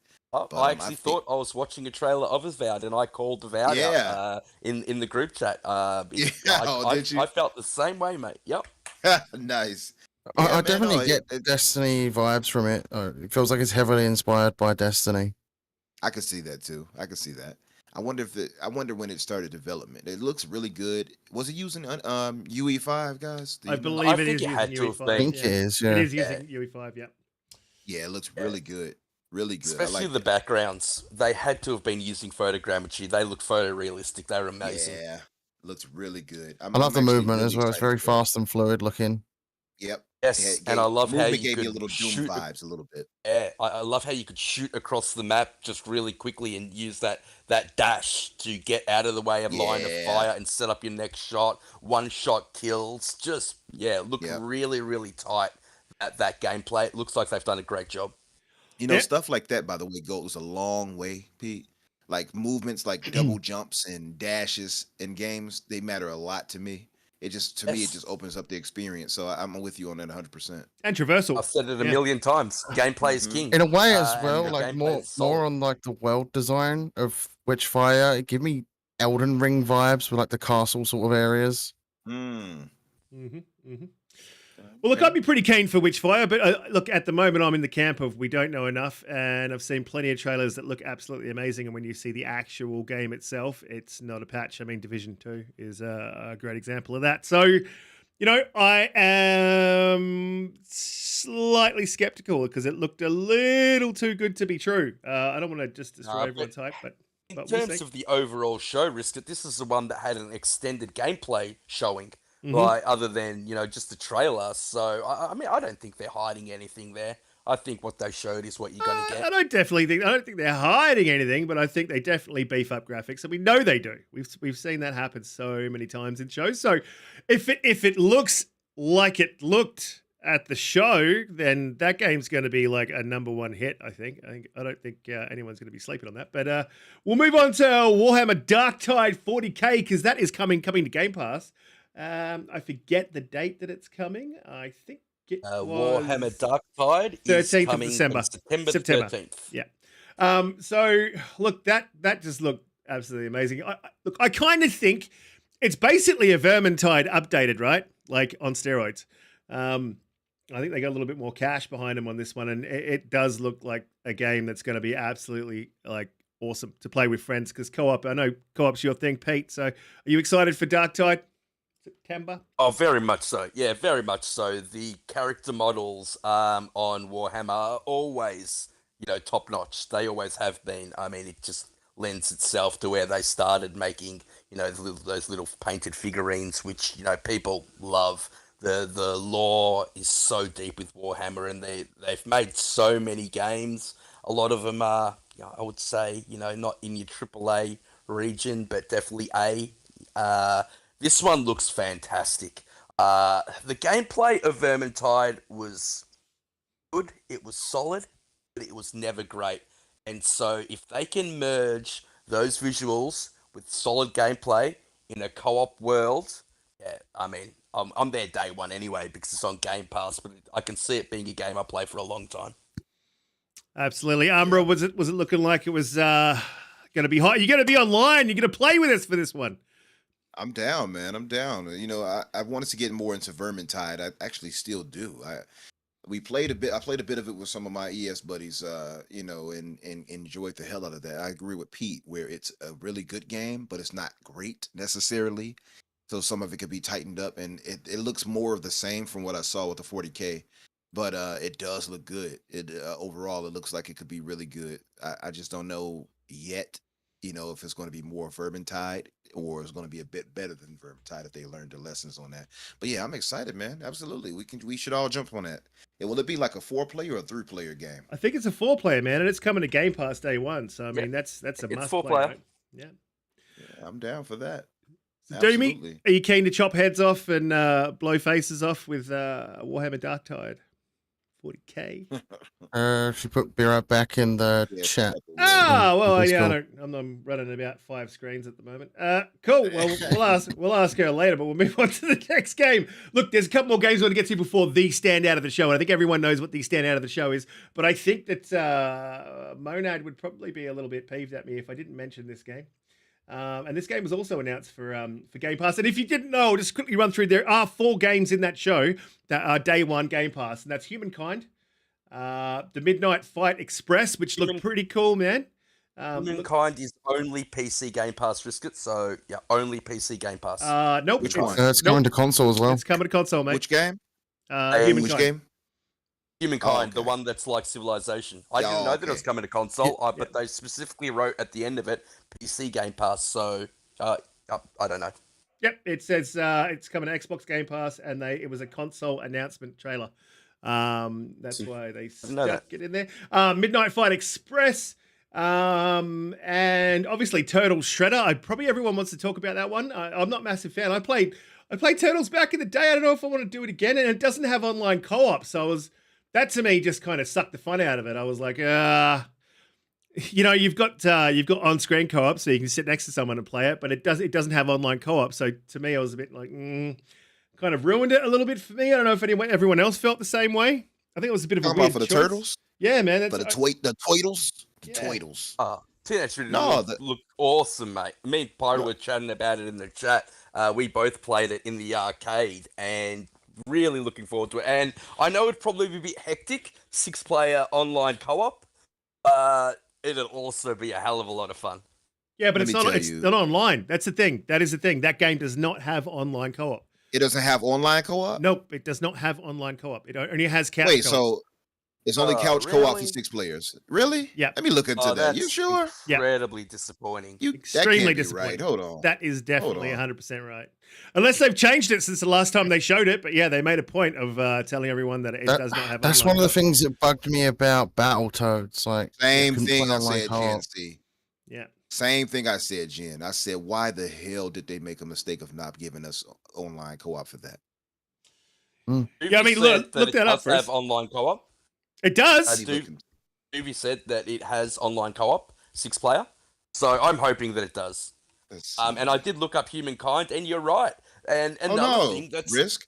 Yep, it says here. Upcoming Teenage confirmed Mutant Ninja Turtles: Shredder's Revenge will feature 6-player online 6-player co-op. local and online co-op. Oh, This nice. replacement Yeah, look, when confirmed. they announced that back in the day, when I think it was about a year ago or 2 years ago, they announced that they did not have online co-op. I know that for a fact. Right. I was talking They about might it, have, so- yeah. Yeah, so they've I obviously think they just adjusted it. Yeah, they've heard the word because people were pissed, man. No one was happy about that. So that's awesome that they've added online co-op because I didn't even watch that. I was like, nah, you don't have online co-op. I'll skip past it. So now I'll go back and watch it again. and you're right about Humankind. And another thing, I don't understand why they specifically wrote PC Game Pass at the end of that trailer. It just becomes incredibly confusing. They should at least put both of the banners up for Game Pass and PC Game Pass. So yeah, look, although I'm not a big Civilization fan, if it's gonna come to console, another one that I'll try out, seeing it's gonna be on Game Pass. Hell yeah. But the one that Monad would be annoyed if I didn't mention. Humankind is already in Game Pass on PC, though. It is. That's right. Yeah. It is. It's been in Game Pass for a year on PC. And the one that Monad would be annoyed that if I didn't mention would be Routine. Now, I watched this, and again, it's another one of those ones that was a CGI. Didn't give too much away, right? It was a little bit... I don't think that was CGI, was it? It was gameplay, right? No, that was CGI. No, it was gameplay. It was Was it? gameplay. It reminded me of Yeah, it's Outlast. gameplay. Very much reminded me of Outlast, but instead of looking through a camera, you were looking through that like X-ray machine or something like that, and Yeah. it was like those evil robots chasing you. Yeah, I don't think they showed enough risk it, but what they did show did hype me up for it. And look, it's going to be on Game Pass. Unfortunately, no release date. Oh yeah, it is gameplay. Sorry, I'm just watching it right now. Yeah, if that's gameplay, that's fire, man. I don't know. Like, I thought it was CGI at the time. It's so good. So apparently, it's been in Yeah. development for 10 years. Apparently, They like announced it 10 years ago, has, and then they it's did. recently, re-announced it now. Yep. They did. Yep. That's exactly what it is. It looks really good. Everything though, I don't know if I'm the only one that felt this way, but seeing Fort Solace, seeing obviously Protocol, the Callisto Protocol, it all seems like a lot of Dead Space and spacefaring inspired type stuff, right? Yeah. Yeah, It's actually what you were Crazy to talking see. about on Game Set Live yesterday with KY Bob. Yeah. There seems to be a trend going on, and the trend seems to be sci-fi horror. Not that I'm disappointed about that. It's just funny how things work out. No, I love it. Absolutely. I love it, man. I'm stoked for it. So look, I'll tell you what, we'll move on to the standout of the show. I mean, holy shit, man. That's Dead Space on steroids. If there's anyone in the chat that has not played Dead Space, I recommend you go back and play 1 and 2. You can skip over 3. 3 just didn't hit. Oh yeah, me. fully agree. Like, Yeah. Dead Space 1 and 2 must plays. Oh, Yep. and they still hold up to this day. But when you put it up against Callisto Protocol and what they have done with that game, that looks amazing. The environment, how the environment's dangerous to the player, it's dangerous to your enemies. It's the gun that picks people, the anti-gravity type gun that picks people up and throws them around. Oh my god, the thing was absolutely brutal. Having your head half bitten off, being dragged into Oh man. This thing just looks like I can't wait. And what is it? December 2nd? We're getting that.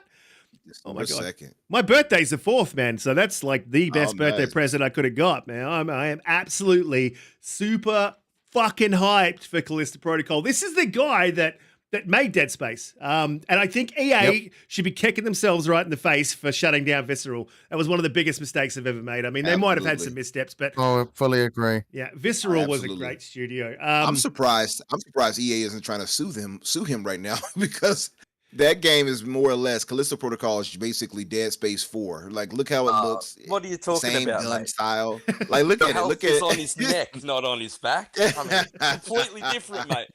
Best Yeah. gravity gun since Half-Life.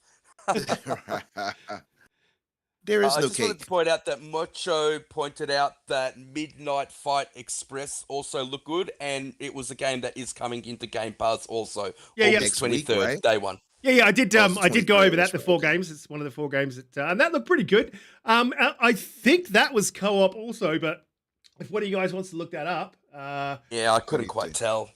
yeah, I don't know if it's I don't know if it's co-op, but it looked like a game that would lend itself really well to co-op.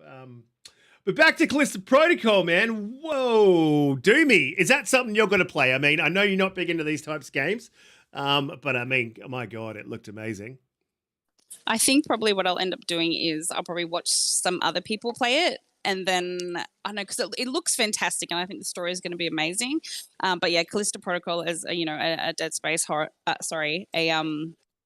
space horror game. I think that's going to be like really interesting. And I'm invested, but I don't know if I'll play it. So watch this space. Mm-hmm.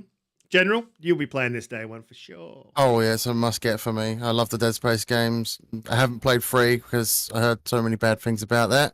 So I skipped that one, and I didn't know why they even bothered to add co-op to that. It just kind of ruined the experience. Yeah. Horror games shouldn't have co-op in it because it's impossible to do right. You feel too safe with someone else at your back. That's kind of a fair point. I won't lie. Like- But I've heard part 3 of Dead Space, for instance, though, was particularly good because Dealer was harping on that, by the way, Risk. So Oh, really, just to man? point that out. Yeah, I Yeah, disagree, Dealer was- man. I disagree. Yeah. It was definitely the weakest of the 3. Not that it's a bad game. It's just definitely the vibes that you got from 1 and 2 that constantly, the anxiety that constantly created. You know, what's around the corner, what's coming up, what the hell was that sound? You know, and then you'd be in another room and then some shit would go down the room away from you. You know, you're going to run into whatever that was, like, you know, at least in the next few rooms. Like that game was just, they just nailed it. And then 3, I don't know, man. They just lost it a bit. I think I agree with the C on this one, man. 3 is something I do need to play just to be like, I played that and yeah. I'm not expecting to be blown away by 3. From what I've seen of it, it's not that great. But like on Callisto Protocol. Sorry, mate, you go.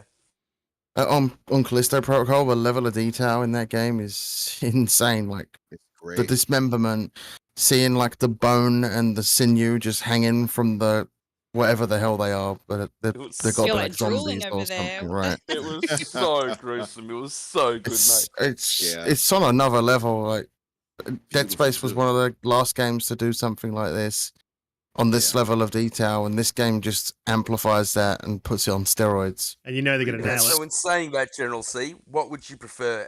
You've seen both Dead Space Remake now and Callisto Protocol. They're launching, within a month of each other? I think Callisto launches December 2nd, and Dead Space launches, 23rd or 27th of January?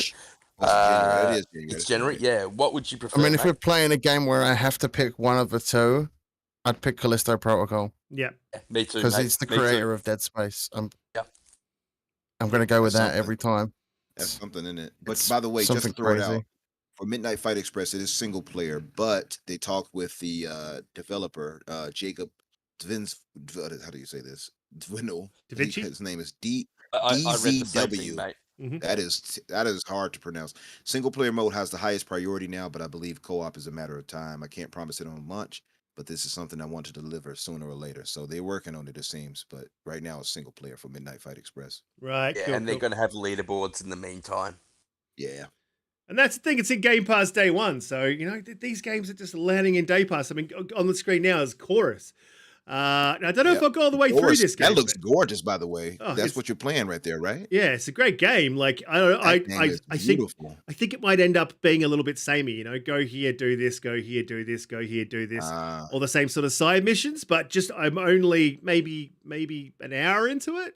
I'm having a great time with this game. So at the moment, I'm with it. But I do think it's going to turn a little bit samey. So we'll see. Yeah. We'll see if I finish it. But it's Game Pass, man. Cost me not a damn thing, except for my subscription, which doesn't cost me a damn thing because of rewards. So, like, you know, it's a win-win.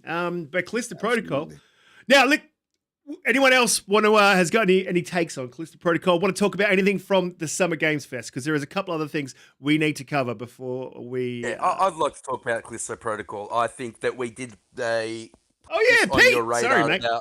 Callisto. Oh, you're right, mate. About Callisto Protocol. You know, one of the very first ones we did. It was one of the first ones I chose to put this on your radar. So me and Riska, we've been following this for a while, mate. And how good was it to see extended gameplay?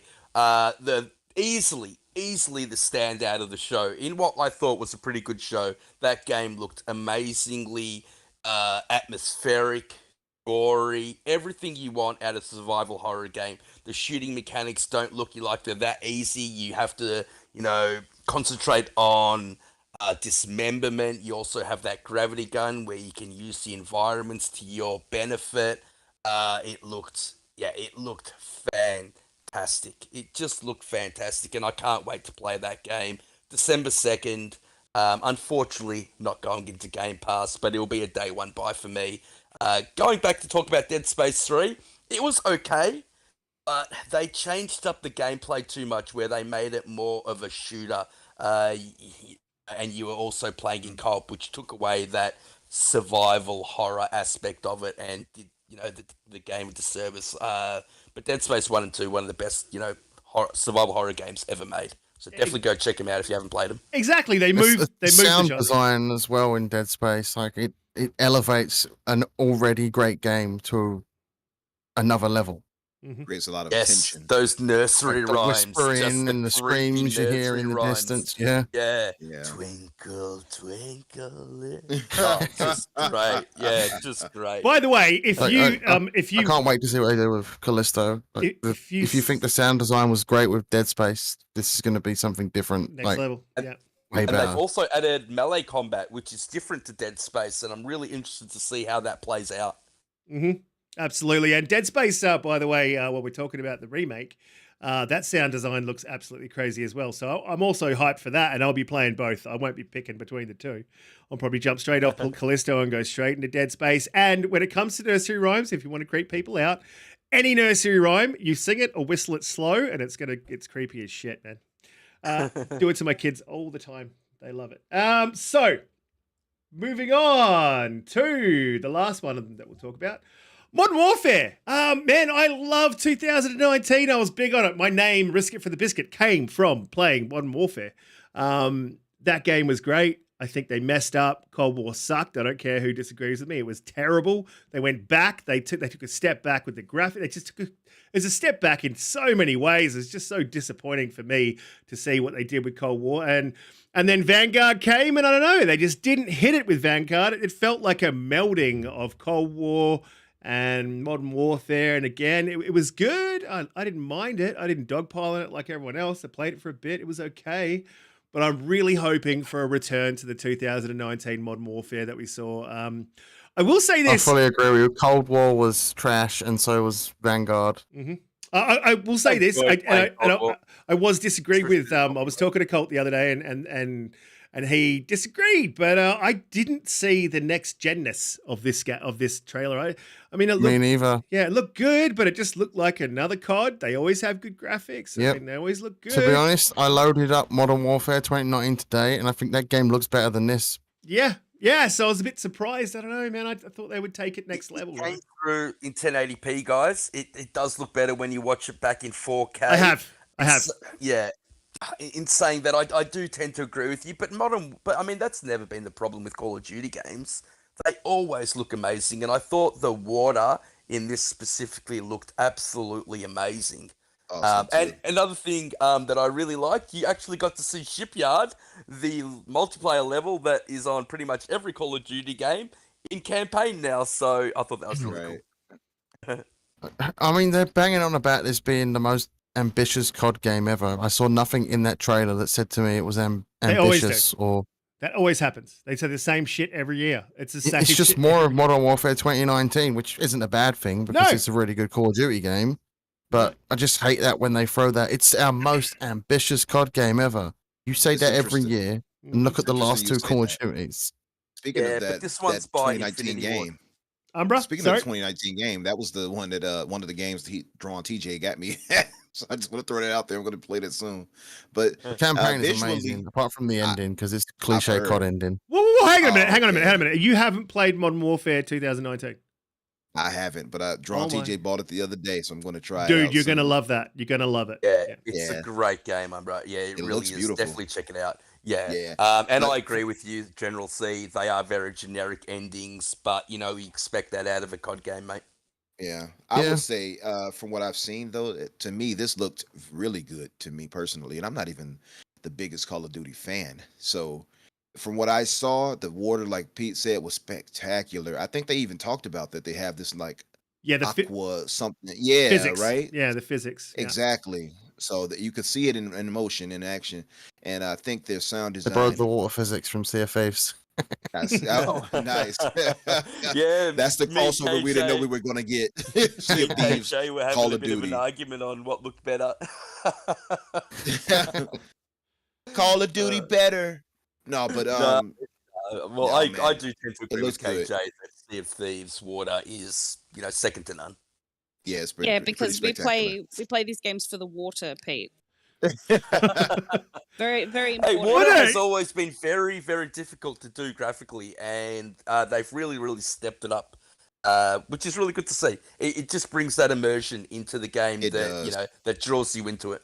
It does, but from what I saw, though, visually, this still looks gorgeous. I haven't played the 2019 version to compare them too much, but like Pete said, it being on YouTube, it's hard to really gauge anything with that because of the compression and issues with that. So I need to see it in, I guess, myself. One thing I will say, my stance on the $70 games. I'm not paying $70 for this game, so I will wait until this Activision deal is complete, and then it appears, and it appears in Game Pass. Or Drawn TJ will get it for you. Either way, TJ, if you're in the chat, just yeah. hit that pre-order Yeah. button, send it on over to Umbra. C. Steph said they're very focused on water physics this year. The crates that were moving in the gameplay was not scripted. Bullets will shoot slower and shooting under the water. Yeah, so that's what I was saying with physics. I did want to jump in there, but I did want to interrupt. The water physics aren't just how they look. Or how they operate by themselves alone. The water physics actually affect the environment, which that's cool, and I guess that's next gen. But when you I don't know, man. I think that so much more can be done. So yeah, I mean, what are you going to play the whole game with water? Like, it's still Call of Duty, Exactly. so it's still. Is it truly next gen though? If it's coming to previous gen? Exactly. I was just going to say that it's still going to be True. cross-gen, so they're not going to be utilizing, everything, all these next-gen features. Call of Duty can't really do that because they need a player base, so it needs to be playable on both. In saying that, when has the Call of Duty game looked bad? Never. They're always, at the top of their game. Infinity Ward are the best out of the three. I still think World at War to this day looks like a great COD game. Mm-hmm. Yeah, and going off what they did for Modern Warfare remake or the I have faith that it's going to be a great campaign to play. Yeah, look, I'm going to be keen. It's going to be another COD game, right? Sorry, Umbra, you go. I was saying I was co-signing. I think it will too. And some are hit or miss for me. I think sometimes you can see when it's going to be a good Call of Duty campaign. This looks to be a good campaign. Like I got Ghost thinking that would be good, but something told me, nah, don't do it. And I hated Ghost. I hated it with a passion. You're gonna love 2019, man. That campaign is like what I've is seen. epic. Yeah. Yeah, it's brilliant. Oh yeah, it's great. It's great. Yeah. It's the only thing one that of helped me out the from best buying COD it games in price. recent years. Mm-hmm. Yeah, but I will definitely get into it. Matter of fact, I might as well download it now. Why not?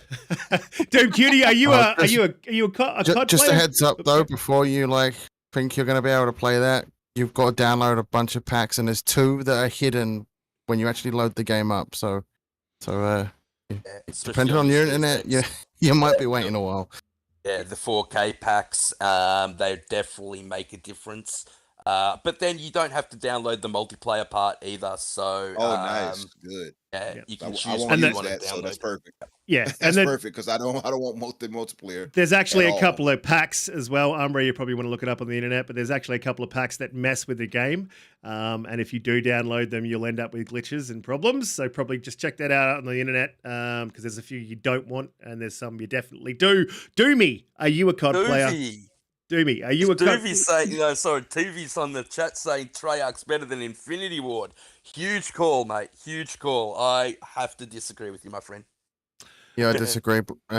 Cold War was tragically bad. I would disagree with that, bad. but I'm just going to move to Doomy and get Doomy's opinion on COD. Are you a COD player, Doomy? Something you're into?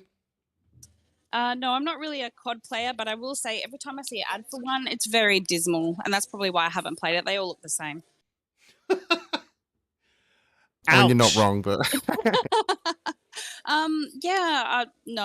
look, I'm not excited for it only because I'm just, it's not really something that I'm into.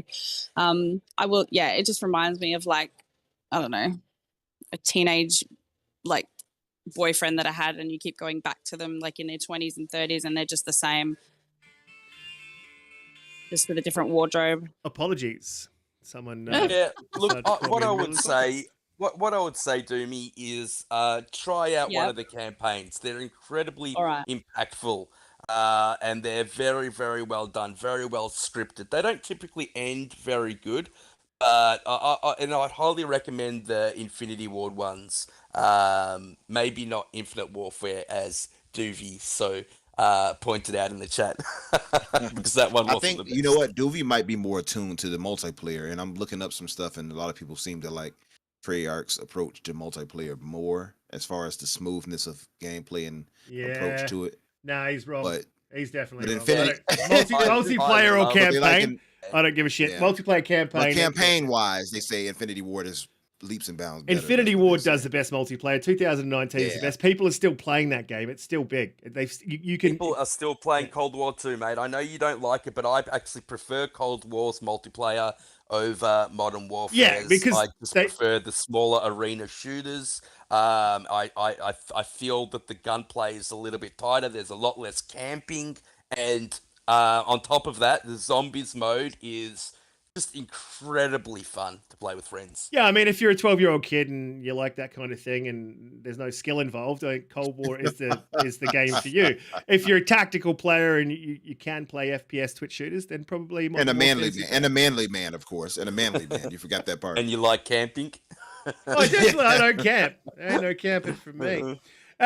Look, we'll move on. I just want to jump down to. Is there any games that I've left out that you guys would love to talk about? Look, I'll run through them. One that you missed was Fort Solis was one that is pretty much another Dead Space kind of clone. Yeah, that was with Troy Baker and my boy Roger Clark, who of course voiced Arthur. That's a good I thought it looked good too as well. Yeah, Troy Baker, stand out of the show. How many games was he in? Man, that dude is ultra talented. To be honest, I'm surprised he didn't try and sell us NFTs. Oh, he learned his lesson on that. He fell back quick. Yeah. I think that guy's kind of a bit of a dick, they couldn't show replaced. And I know. I think he's up his own ass. Talked about replaced for sure. Sorry, just you go, mate.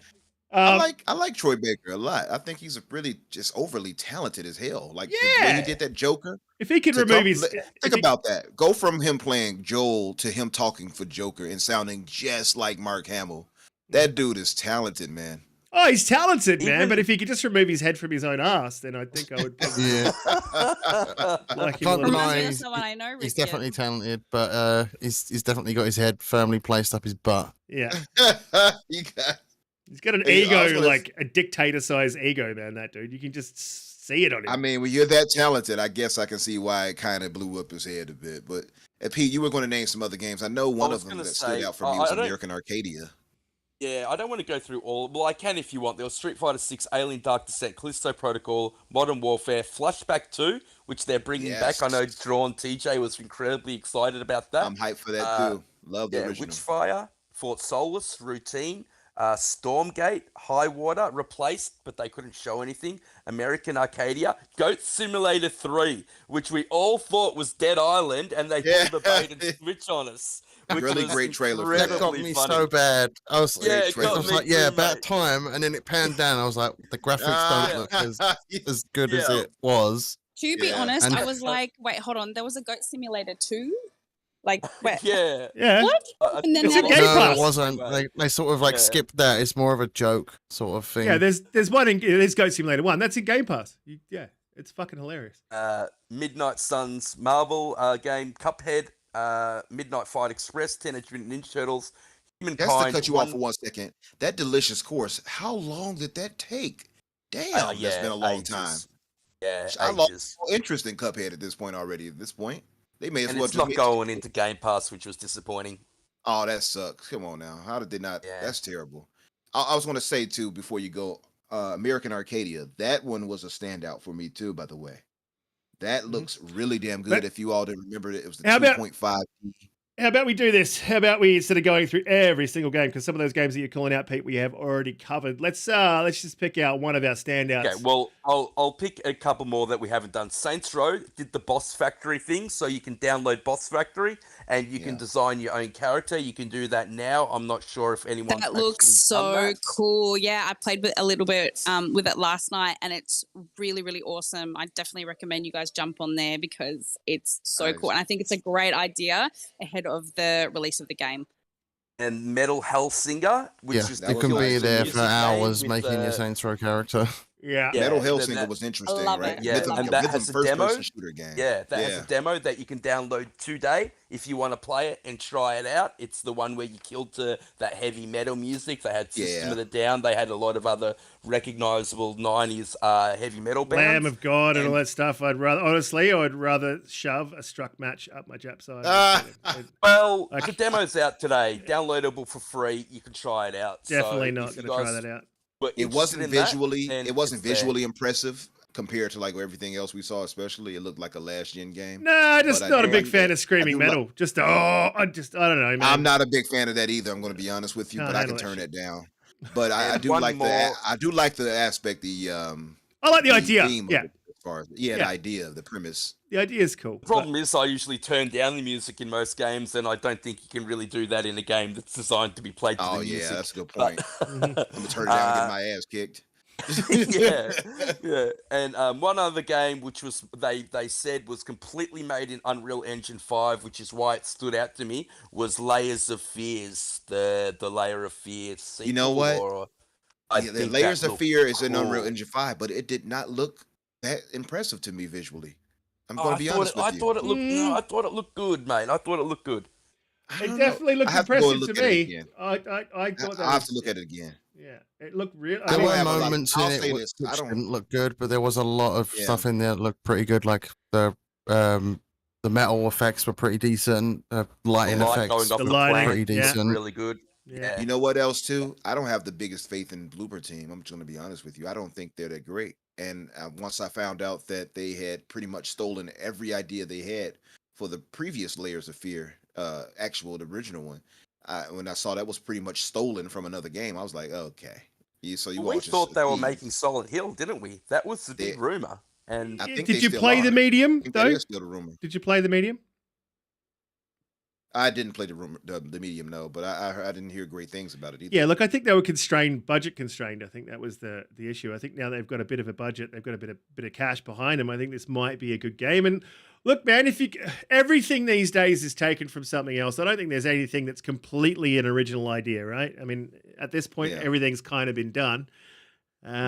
So, I mean, I don't have a problem with that. If you I'll make a have to good look game. back at it again though, but I will say visually, I wasn't that impressed by that Unreal Engine 5 work they did for Layers of Fear. It like Jen said, the metal work looked okay. That looked pretty solid, right? But I think metal is the easiest thing to do in Unreal. That and maybe rocks or something. But so I don't know. It didn't really impress me, and I already felt away because I know that they plagiarized the first version of it. They like stole it. Like it's a whole video on YouTube that gives an entire structured detail on how they stole the ideas from other games and stuff like that. So I don't have a lot of faith in Bloober Team. So that's maybe what it is. But I would say American Arcadia, that was a standout game for me. You can say that about Bloober Team with that, but I mean, look at Capcom and what they did with Resident Evil 7. Some of the designs in that were taken from a movie, and they've been caught plagiarizing. Well, see, that's inspiration, right? But Bloober Team literally took specific like paintings and things like that. I'm like, you have to watch the video to really understand what I mean. Like, it's not that it just took inspiration. No, they literally there was an artist at Capcom that did exactly the same thing because they had to pay the artist money. They settled out of court. Okay. Well, maybe one or two instances here for theirs. But Bloober Teams on their Layers of Fear took entire concepts and things like that from other games and put it in there. Like I even think that's even done noises. quite a bit, up, mate. Yeah. That doesn't bother me. Check I out don't the care. video so you all can understand what I mean. Because I think will. I'm not doing it enough service on how I'm explaining it. You have to watch it to see how badly they plagiarize other games to see what I mean. But regardless of that, American Arcadia is a 2.5D rather action side scroller. And it has chases and all that, stealth puzzles. That looked really good. It's like a Truman Show type of game where you got to try to escape this bubble of a world that you've been put in that you didn't know you were in, or something like that. It's kind of like the Running Man or something like that, a modern version of it or something. That looked really good. That was a standout for me. That'd make a great I game. didn't particularly like that one, but that one didn't really hit for me.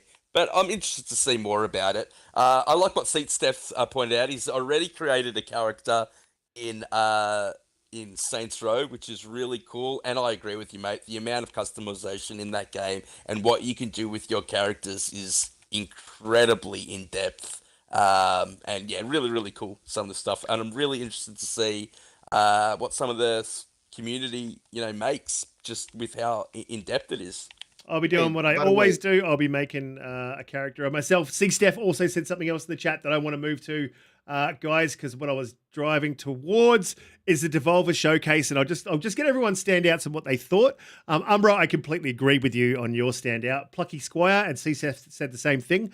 Plucky Squire looked awesome. Initially, what a great trailer too, because initially I was like, I don't know what he's talking about, man. I don't know about this, and then pops out of the book, and oh wow, that game looks absolutely amazing. Yeah, it was like it kind of threw me back to show for them. Yeah, it threw me back to like a Mario 3D, like that kind of feeling. obviously much better graphically. And then the other one that stood out for me, and I'll go through everyone and see what your standouts were, was Skate Story. I was a skater back in the day. I'm also an ex-surfer as well. I'm too fat and unfit now to surf. But I was big into they're not esports. I was never an esport guy, but I was big into skating. Love my skating, love my surfing. And Skate Story just looks like the actual mechanics of skating looks really good. So to me, also those my two stood second out. for me. Agree 100%. It was actually absolutely in order too. Plucky Squire and then that one, because even the music I thought fitted perfectly. I thought it was just really nice. Yeah, it was really good. And I'm not even a big skating fan, and I was like, I got to play that. So yeah. General C, did you watch the Devolver, and what stood out for you? I haven't watched the Devolver show, so yeah, didn't get a chance to watch that. It's something I need to catch up on tomorrow. Hot damn. Yeah, there is a lot to catch up on. There's a lot of deep dives and stuff as well. I've missed out on. I did try to catch as much as I can, but whoa, there's a lot already. JediKnightPete, did you watch? I know you watched the Devolver show. Also standing out was the way that they did it. That thing was hilarious, man. Every pop culture reference they could throw in was just like in there. Like I'm gonna go back and watch it. It's like Terminator. So many, man. There was so many in there. I was like, oh, this is so good. Pete, I was going to say that. That's what stood out to me. The way they advertised it, the Devolver Digital Marketing Countdown thing, the video that they put out before it, that was hilarious. Huggy told me to watch it. Shout out to Huggy Channy. And yeah, just incredibly funny. Also, the way that they showed the show was awesome. In terms of games, Cult of the Lamb just looks crazy. I thought that was really cool.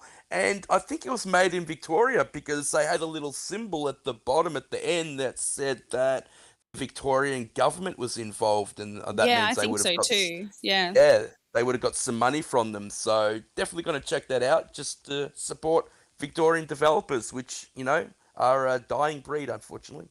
Yeah, I think I'll be checking that one out as well. Look, as much as I am not a horror fan, Callisto Protocol was definitely, it's a highlight, isn't it? I mean, we can all agree on that. But did you watch the Devolver Digital, Doobie, the other showcase with Plucky Squire, Skate Story, and a few others? Did anything stand out to you in that one? Oh no, I didn't watch that one. Oh wow, you're gonna love Plucky Squire. You need to look at Devolver. It's absolutely. Oh no, hilarious. I have seen the Plucky Squire trailer. Everyone's loving that, and I think it's gonna be very cute. But no, I didn't watch the full showcase. I didn't have time this week. Cool. You need to watch that full showcase. It's hilarious. You'll love it. Doobie's asked a question in the chat. What do you guys think about the leaker that got all the state of play games right? Apparently, did he get them all? I don't think he did get them all, man. I think he got a good chunk of them. Like, I think it was enough to be legit, but I don't know if he got them all. Might be giving him too many props. Goddamn. So, I think he actually did I'm avoiding get it. all of them, right? Did he get all of them? I'm avoiding. Yeah, and he also got The Last of Us leak like days before. Oh, wait, you're talking about the state of play games. Yeah, that guy did get them all. But I know there's leaks going out right now, by the way, for Xbox. So everybody, please avoid it.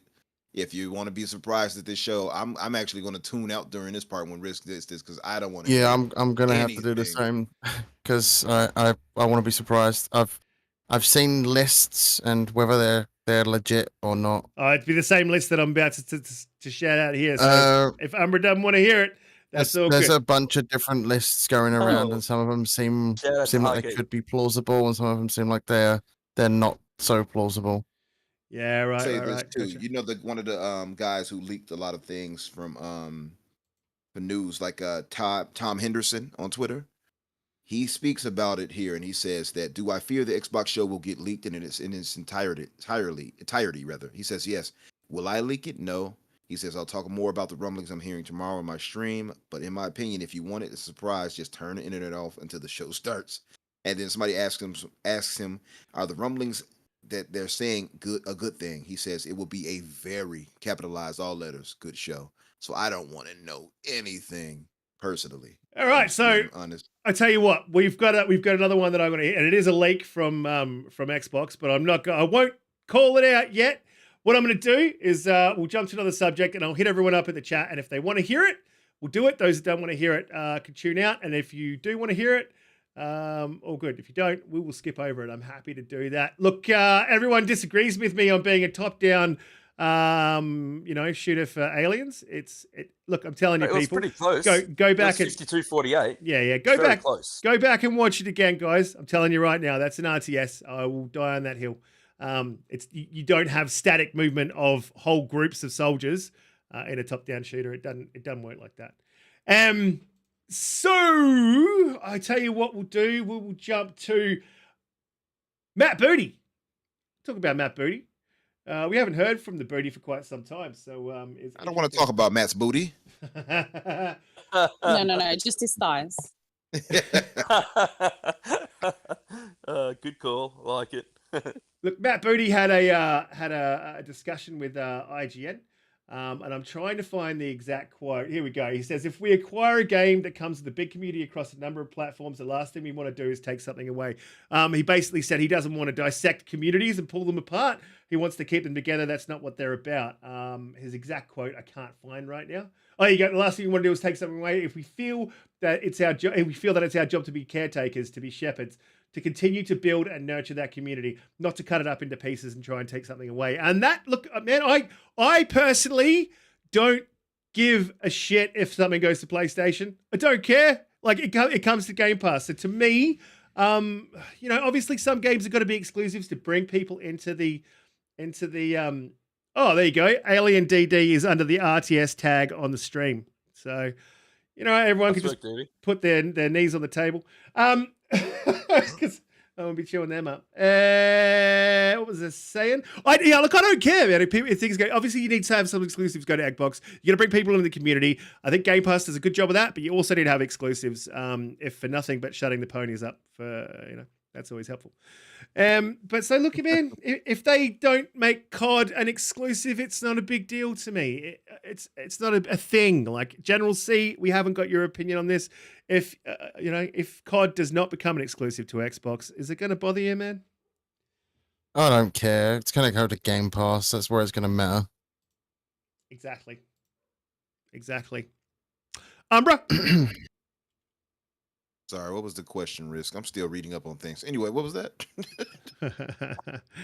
I said, if COD comes to Game Pass, do you care? I mean, it's not to Game Pass. If COD becomes exclusive, do you care? Is it something that bothers you, mate? You do? I do, because I do if it comes to Game Pass, because it's something I don't have to pay for. No, exclusive. If you want it to be exclusive, is that an issue for you? Do you? Sorry, that's my bad for not clarifying. No, yeah. You know what? You even mentioned with Matt Booty, and I did read up on it, and I know about the situation, so I should have put two and two together, but that's my fault. Trying to read as I'm actually talking on here. But yeah, I think the exclusivity, just as far as, I mean, at the end of the day, it becomes just something that's used for fanboy console warring fodder, right? Mm-hmm. So ultimately, it does not matter if it appears on other consoles. The bigger and more important thing for us as Xbox gamers is that it comes day and date into the service. So I think it does matter. I think it does matter. I only see it only matters. To me, it only matters so far as it's console warring, because if it goes to other platforms, there's much more people for us to play against. It's bigger. That's exactly what I think. It does matter. It needs a player base, especially the multiplayer aspect. That's why I say it's perfectly fine for that. Yeah. That's why I'm saying I'm fine with it, because we need that a healthy multiplayer base. But as far as if we're going to compare things, we can get it technically quote unquote free. They have to pay $70. We're different. You see what I'm saying? So that's why I say it only matters in the aspect of console warring. But no matter which way you look at it, if you're a Game Pass subscriber, you're winning. So you know what I mean? So it's either way for me. About the 70 thing, I think as soon as Microsoft owns Activision, that $70 for COD games will go away. It will go back down to 60. Microsoft have already said they're not changing their games to 70, so I could imagine that they would do the same for COD games going forward. They'll go back down to 60.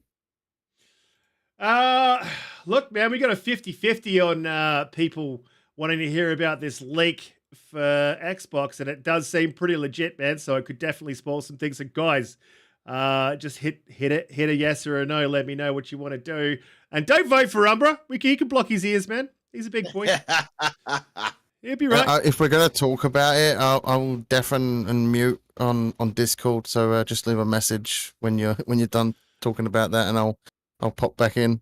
Absolutely. Jedi Pete, do you care if COD becomes exclusive? Do you like the way that Xbox look after not just their community, but the whole community? I really don't want COD to go exclusive. I think it takes away from what COD is. We're already going to get it on Game Pass day one. That makes more of a difference to me personally. And I think you remove, more than 60-70% of the player base, which really takes away from the multiplayer aspect. And so, I don't like something as big as COD being taken away from such a large player base. Yes, I know it'll move people over to the Xbox consoles, but there's already enough initiative for them to move over because they'll be getting it basically free of charge if they get it on Xbox. So, I don't get into all this console warring nonsense. And yeah, like I don't want it taken away from them because I know what it feels like to me to not be able to play a game, and that feeling is never good.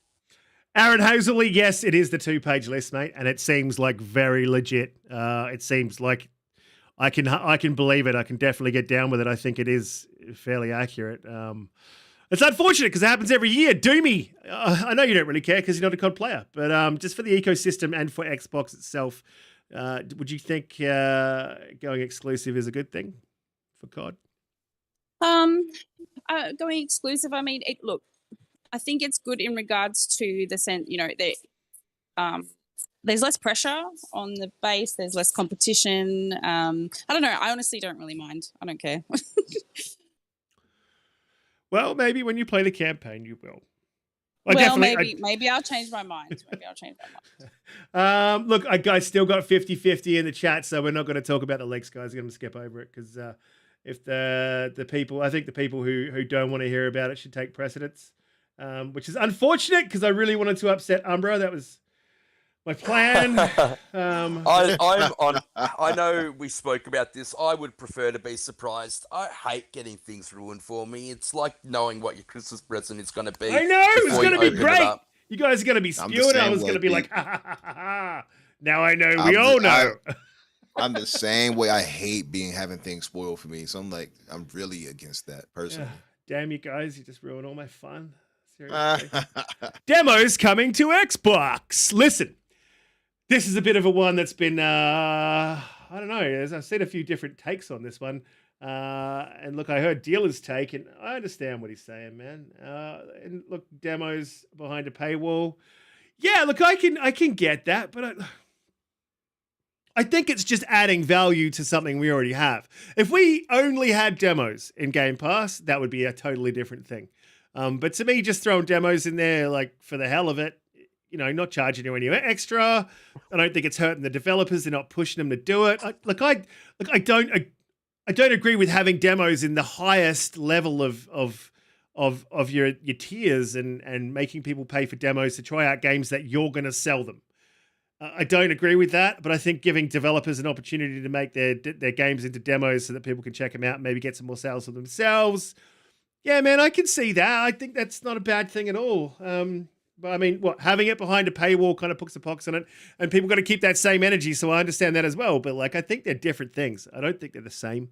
What do you think, Doom Cutie? Do you think that they're pulling the same shit as PlayStation, or you think it's a bit different?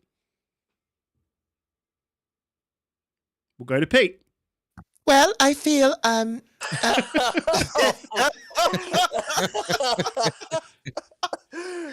sorry, guys. I'm getting my thighs all the time, thighs. I'm getting my hair done, and I did get my pink controller. It is quite immaculate. Say that, but I stayed away from it, mate. Oh, we're gonna get into so I'm sorry, much trouble, Cutie. I had to do it. We're gonna get into so much trouble, mate. She's gonna get us for that. By the way, she did send you a picture of her hair, and it looks great. Jedi Pete, same question to you, look, man. I don't like it. I don't like that if demos are behind a paywall. Demos have basically been free.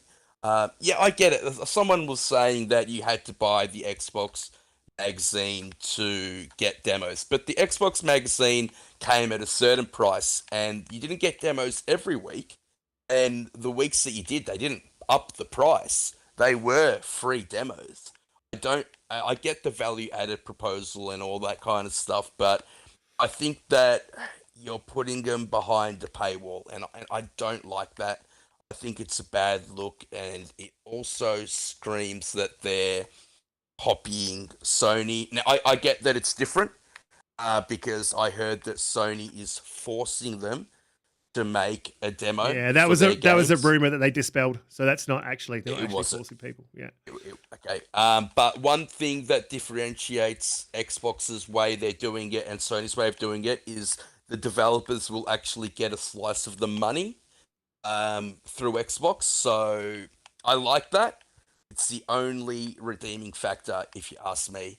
I don't like the look of it. I think demos should be free. I think the more people that get to play your demo, the more people and the more chance that people will buy your game. I think that the money that they get from the demo being behind Game Pass will pale in comparison to the money that they'll get if people get to try the demo and then buy the game. So I don't like it at all. Yeah, right. General C, what do you... Oh, look, man, again, it's adding value to a service that a lot of people are already... I mean, I can't get my head around that anyone who owns an Xbox doesn't have Game Pass. So to me, you've already got... In my head, like, this is probably wrong. I'm not saying that this is right, but just in my head, it's like, if you don't have Game Pass, like, what the fuck are you doing? And they're just throwing a bit more value into Game Pass. You got to remember, a lot of shit was locked behind a paywall, man, for Xbox and PlayStation. You're talking about PlayStation's got cloud saves locked behind paywalls. But going on that logic, Risket, do you honestly think that people are going to sign up to Game Pass? This is going to get people to sign up to Game Pass because they're going to get demos. I'm not saying that. Exactly. It's just adding value to something you already have. I think it's for the people that already have it. It's a bit more value, man. It's something else. It's like a little tiny bit more value. It's like a smidge more value, but like it's a little bit more value. That don't have it are missing out, and because it's something that should be for free is being put behind a paywall. Those people are dumbasses. Those people are dumbasses because they don't have Game Pass. I'm sorry, if you don't have Game Pass and you're on an Xbox, you're a dumbass. Or if you can't afford it, that's a totally different thing. If you cannot afford that subscription. Right, cool. Get out there and get a job. No, like cool. Like I understand that. That's completely. I get that. And that's where I disagree. But she's back. I am sorry. And also, I heard everything you said, and you're all in trouble. That was all Jen. Jen told us to do that. Look, Risky, I think definitely. Right. Yeah. If you can't afford these subscriptions, don't complain that the demo is, behind a paid wall. Like I agree. I agree with Risket. Sorry. Exactly. Yeah, man. It's not a. Yeah. It's all right. You don't have to be sorry. You're just wrong. General C. Wow. Let's not start that again. General C. Peter will leave or we'll get blocked. General C. Look, what do you think, man? What do you think of this? So this is kind of a splitting the community type thing, I think, Personally, when I first heard about this, I thought if it's an actual demo of a game that's coming out behind a paywall, I don't agree with that. But then I had someone explain it to me in a different way. It's not going to technically be a demo of a slice of a game that exists. It's going to be something else, more of like to showcase what the game could be, like a separate thing from what the actual full game will be. Right. So you're saying like a dummy level type thing, kind of like early access type thing. Okay. But obviously not being the same game, the exact same final product you're going to get. It's more of a sample of what the game may or may not be. Now that you mention it, that was talked about how they it's going to help. They're going to do it in a way that's going to help developers steer their game in the right direction. Then they get feedback from fans on what they don't like about the game, and then that can change the product going forward. So the way I sort of think of it is a mix between. Do you remember the 360 days when they had the Xbox arcade section? Yeah, I do. I think of it as that with a cross between early access. So it's going to pop up into Game Pass. People are going to get to experience what the game may or may not be like, and report back to the company what they do like about what this experience is that we're getting to sample and what they don't like, and then that shapes their product going forward. Absolutely. Yeah, I think that's it. It's a great idea in that regard. I just can't see the bad in this. I know people are obviously going to shy away from it because they're like, oh, demos are bad for PlayStation. And then now we can't say demos are good for Xbox, but I'm not really doing that. I don't think they're the same thing. I can't see them as they're not, it's not the same thing, man. You're not just you're just adding value to a service that already has full games in it. Like you're not ripping your customers off. Like I see that top tier the PlayStation has is ripping your customers off and throwing some demos in there to try to drag them in there. I mean, we heard about this when they did that sort of roundtable thing when Bethesda was first brought into the fold officially. Todd Howard basically said a similar sentence, that with Game Pass, they get to make a tester for something and release it and see what people think and go from there. Exactly, because people haven't paid out that big $70 price tag. Yeah. I mean, obviously I'm paraphrasing there, but it's something along those lines that he was explaining. Yeah. Umbra, what's your thoughts on this? You know, it's funny because I'm conflicted, and I was very hypocritical about it because me and Pete had a little, back and forth, though. Nothing crazy or nothing, but I was even on KY Bob's. Yeah, it's just a discussion. Oh, wait, hang on a minute. Can you guys fight? Fight it out now. Fight. No, let's fight. And as soon as Umbra heard Dealer's fucking take on it, he changed his mind. No, I was reading yours, Pete, and it made me change it. I was reading and hearing him too, and I was like, you know what? Maybe I am on the wrong side of this because I know you said what you said, and I was reading your comments in the chat too. So I was like, yeah. Great show, by the way. I guess Pete was KY right. Bob. Bushido was the least part of it. Bushido was the worst part of the whole thing. Just want to seriously, I think Dealer was the biggest point, but I think you definitely contributed because of our discussions and then seeing the chat. I was like, yeah, maybe I was wrong on that, but I feel conflicted because, and that's why I say it's hypocritical because absolutely, I was like, I don't like that they put the paid demos behind the whole PSN thing that they're doing, whatever. But it's not the same thing, man. And I guess it's weird because for me, I'm already subscribed long term to Game Pass and will be for the foreseeable future. So it feels like they're just giving me something extra for free. You know what I mean? But I can definitely, so I see it from that point of view, but I also see it from the point of view of where demos should be free to everybody like they used to always be, right? So I definitely get that point of view too. So I'm conflicted, honestly. But I think ultimately, you were right about that on that, Pete, that it should be something that's not behind a paywall ultimately, because it's a demo. My only thing is I'm wondering if there's going to be some different approach to how they present these demos. Is it going to be something that's like they give us 10 hours of a demo or something? Now that I would say that's not something they would give normally, right? Because demos are typically like an hour or two. So if they give you something that's like really lengthy, would that make more sense that it's behind a paywall? Do you know what I'm saying? So that's what I'm a little conflicted on. Hey, how's it going? Tell us, read the chat. If you're just joining us, we are talking about paid demos for Xbox and PlayStation and how PlayStation did it wrong and Xbox is, I think, doing it right. But that's not everyone's opinion. If you are just joining us, hit the like button, hit the subscribe button, share us out, let everyone know. Look, that poll has gone up to 59%, but I've already made my decision. We are not going to talk about the leaks.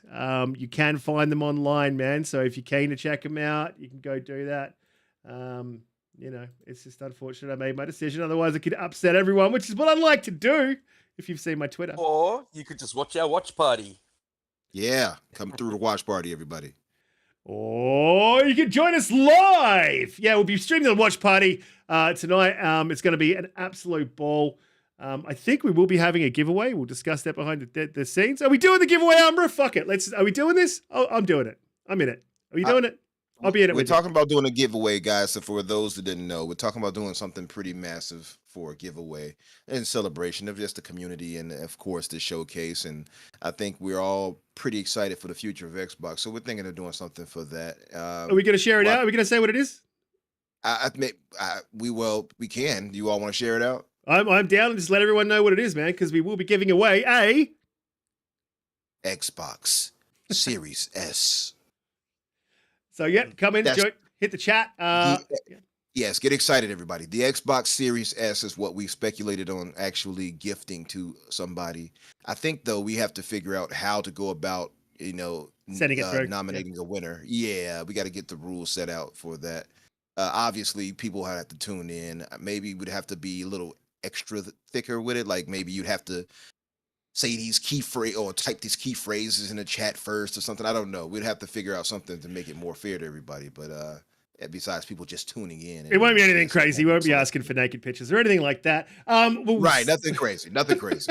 We will unless a female enters. we will be. We'll discuss it after the show, Umbra. But keep an eye on mine, Umbra's, Doom's, and Jedi's Twitter because we'll share out exactly what the details are of that giveaway straight after the show. So join us. Twitter's not working.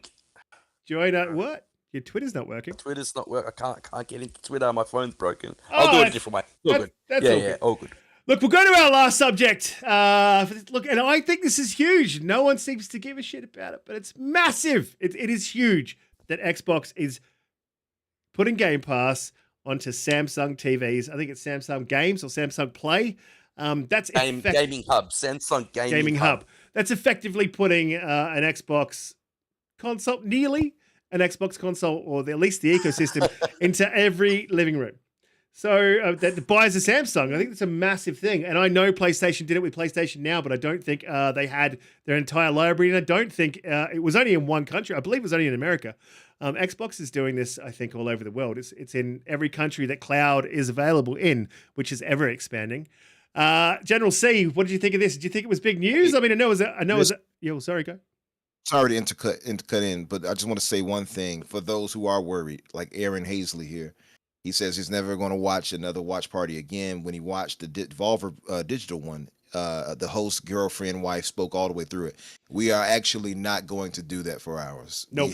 We're very you've got to expect that sort of thing for a watch along, though. If you want to watch it in its entirety, watch it on the actual show locations. Not whoa! Don't watch it on the actual location. Watch out! Watch out! Sort of thing you don't like. Don't listen to General C.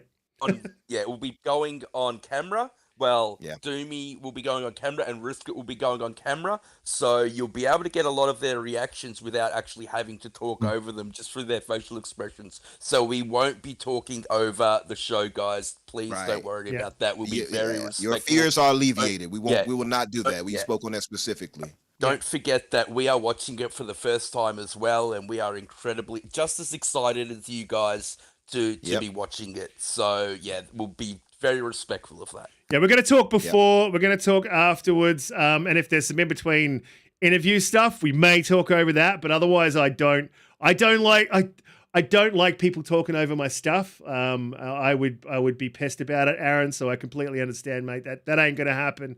I'm not having it. Anyone who starts talking gets muted or booted. No, I'm kidding. No, it's going to be amazing, guys. Please join us. Yes, join us. I mean, Doomy even got her hair done, and her hair looks absolutely amazing. I've got to say, she just sent us a picture. Jedi said feet pics. Yeah, that's the response to it's Steph, mate. He's just going to send feet pics for the console. I like it. Let's do that. We'll have a feet pic competition. No, we won't. Oh, horrible. So, look, we'll go to General. General, what do you think about this whole Samsung? Marlies has entered the chat. I think it's pretty big. It's going to be bigger for the casual that's not really like down to pay for a console. Like it's an app. You buy a controller, you pair the controller with your TV via Bluetooth. You go from there. Eventually, I see this app coming to other TV services, and I expect there to be the little puck plug-in thing that people have been talking about. I think that'll come a little bit later. A puck? Like a plug-in device, basically. No. What the puck are you talking about? What are you talking about? Are you pucking around? Mate. Are you pucking around here or what? You pucked it up, Jen. Oh, for fuck's sake. For fuck's sake. Yeah, basically that plug-in device, it's got to come at some point because people have got older TVs that the app isn't going to be compatible with for the TV itself. So a plug-in device kind of has to happen for those. Yeah, Yeah, look, absolutely. especially people like me that have a Sony TV. Yeah, it's pretty decent. I mean, I'm in a studio now. I've got my Xbox in the studio. Comes in handy for me just to have that in the house if I'm in my bedroom or whatever, and I just want to chill and play a indie game or something. I can just load up the app and go to town with whatever game I decide to play. Absolutely, and there is plenty of smaller games that are worthy of playing. I can name a couple, Butterfly, so on and so forth. Jedi, what do you think about this coming? Do you think it's huge for Xbox? I think it's huge for Xbox. It's massive.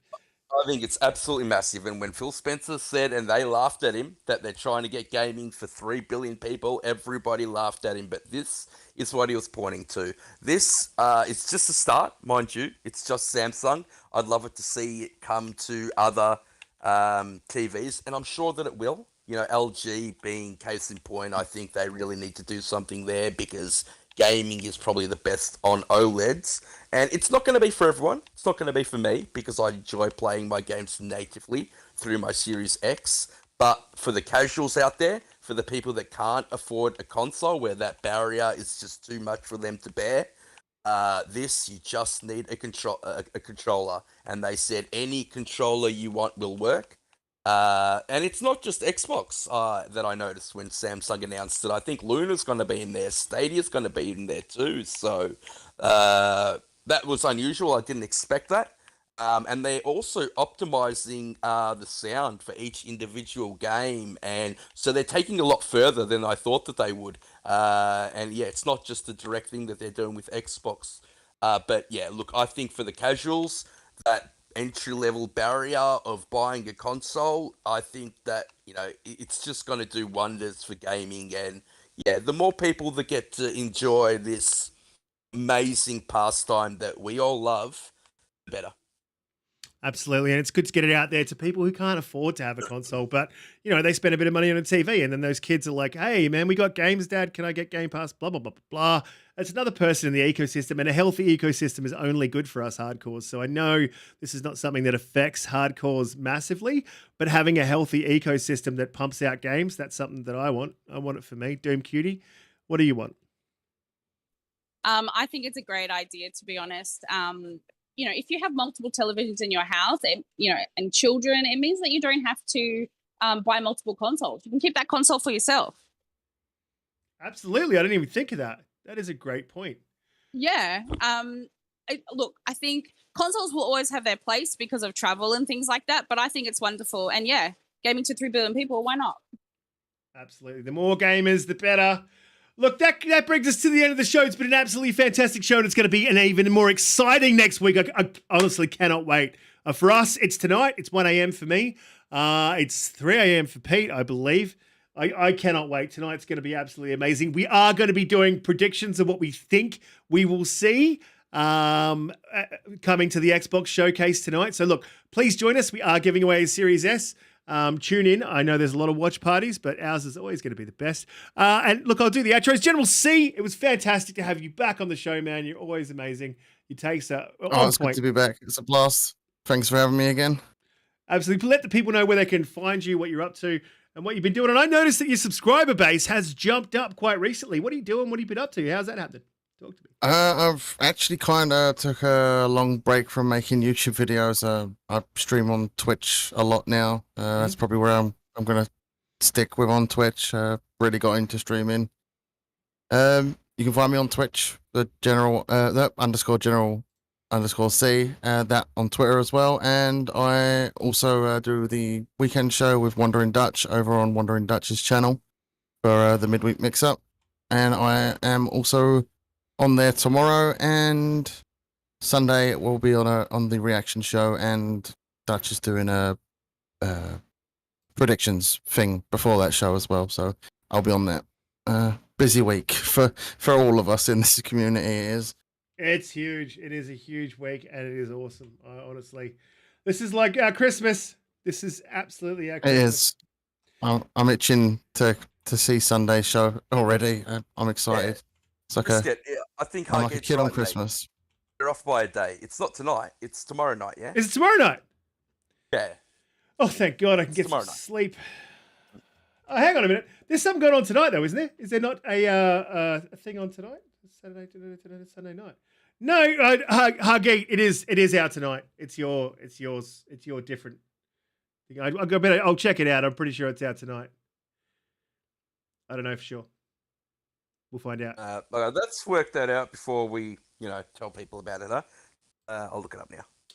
I'm pretty sure it's tonight.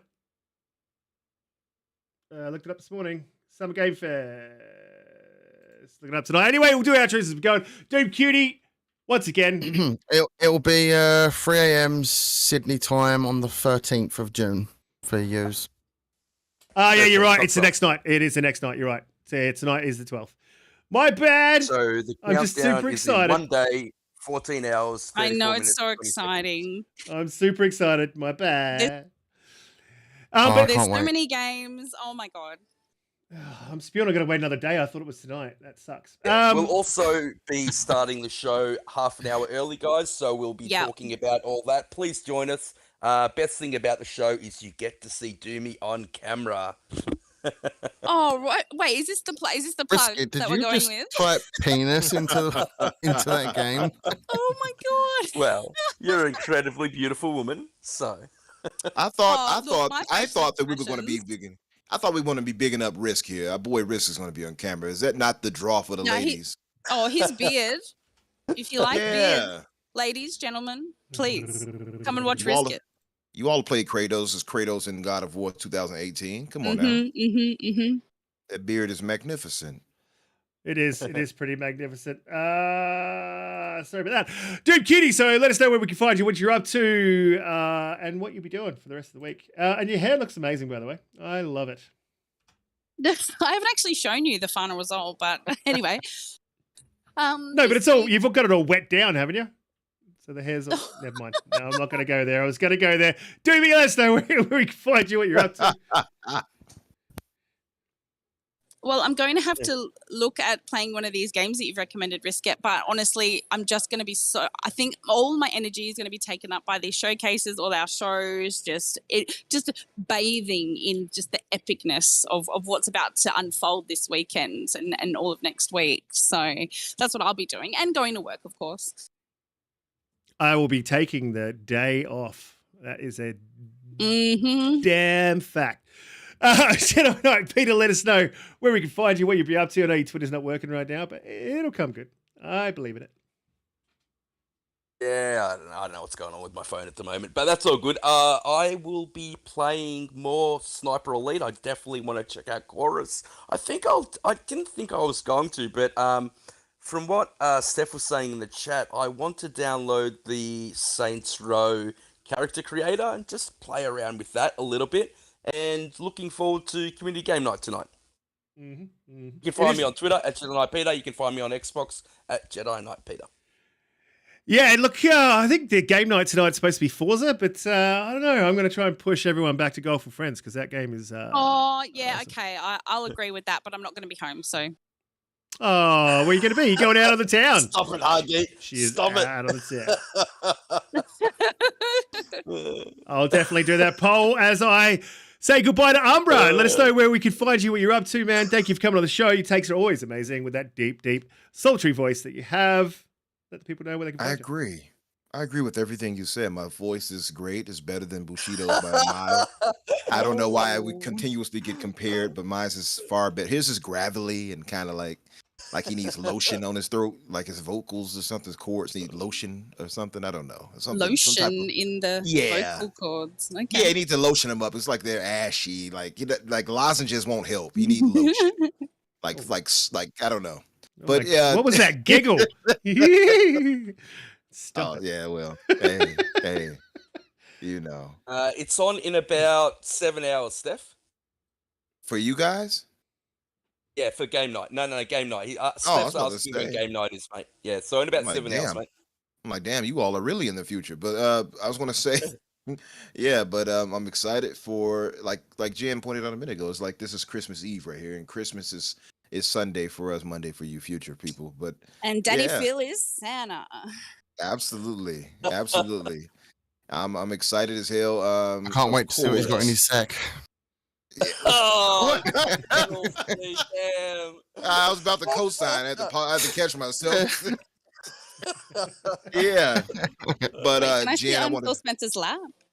Hey, Is if it it'll get allowed? us some games quicker, absolutely. Do what you got to do, Q. Yeah, but Jen, thanks for coming through, brother, and kicking it with us again. And yeah, I'm Anytime you want excited. me, I'll jump in. Yes, Absolutely. There you go. Yeah, mate. definitely. Amazing seat. Second time round. Awesome, brother. Yeah, but of Yeah, course, thanks for I having me. think I'll be Appreciate it. joining in. Yeah, thank you for coming through, bro. And but yeah, you guys can. I'm probably jumping on a game night as well. I'm downloading the Modern Warfare right now, so I can actually give it a full shot. So like I said, I would. And yeah, if you guys want to find me, of course, Umbra Infinite Umbra on Twitter, and of course on Xbox, Super Havoc and Super_Havoc on PlayStation. I have this gigantic, horrendous looking PS5 that I keep looking over it like it's some type of stepchild or something. Like, why are you here? Yeah, But well, it's not yeah, doing anything right now, is it? There's nothing on it. Anyway, look. literally, it's just sitting there. That Like, was our play me. I'm like, no. There's nothing there to play. That was our show. Look, our poll came out with a resounding 382 votes for Pete and Umbra on camera. So I guess we'll have to start talking about that behind the scenes. You can find me. Oh, Pete, don't be ticking no. I saw what you did there. You can find me on Twitter up there at the top. It's Riskit4TB. You can find me on Twitch. You can find me on YouTube. You're right here, right now. Hit me up. Say good day. Join the game night, and we will see you next week. Can't wait. Oh no, we'll see you. Tomorrow night? Next night. Tomorrow night. 13th. Whenever the hell this goddamn showcase is here, we're going to be there. You'll see us then. And so bye for now. 1 day, 14 hours. Thanks everyone for coming through. Love you guys, mate. Make the show. Absolutely. Thank you, everybody. Love you for coming through in the all. chat. Yeah, get some tussin for the vocals, like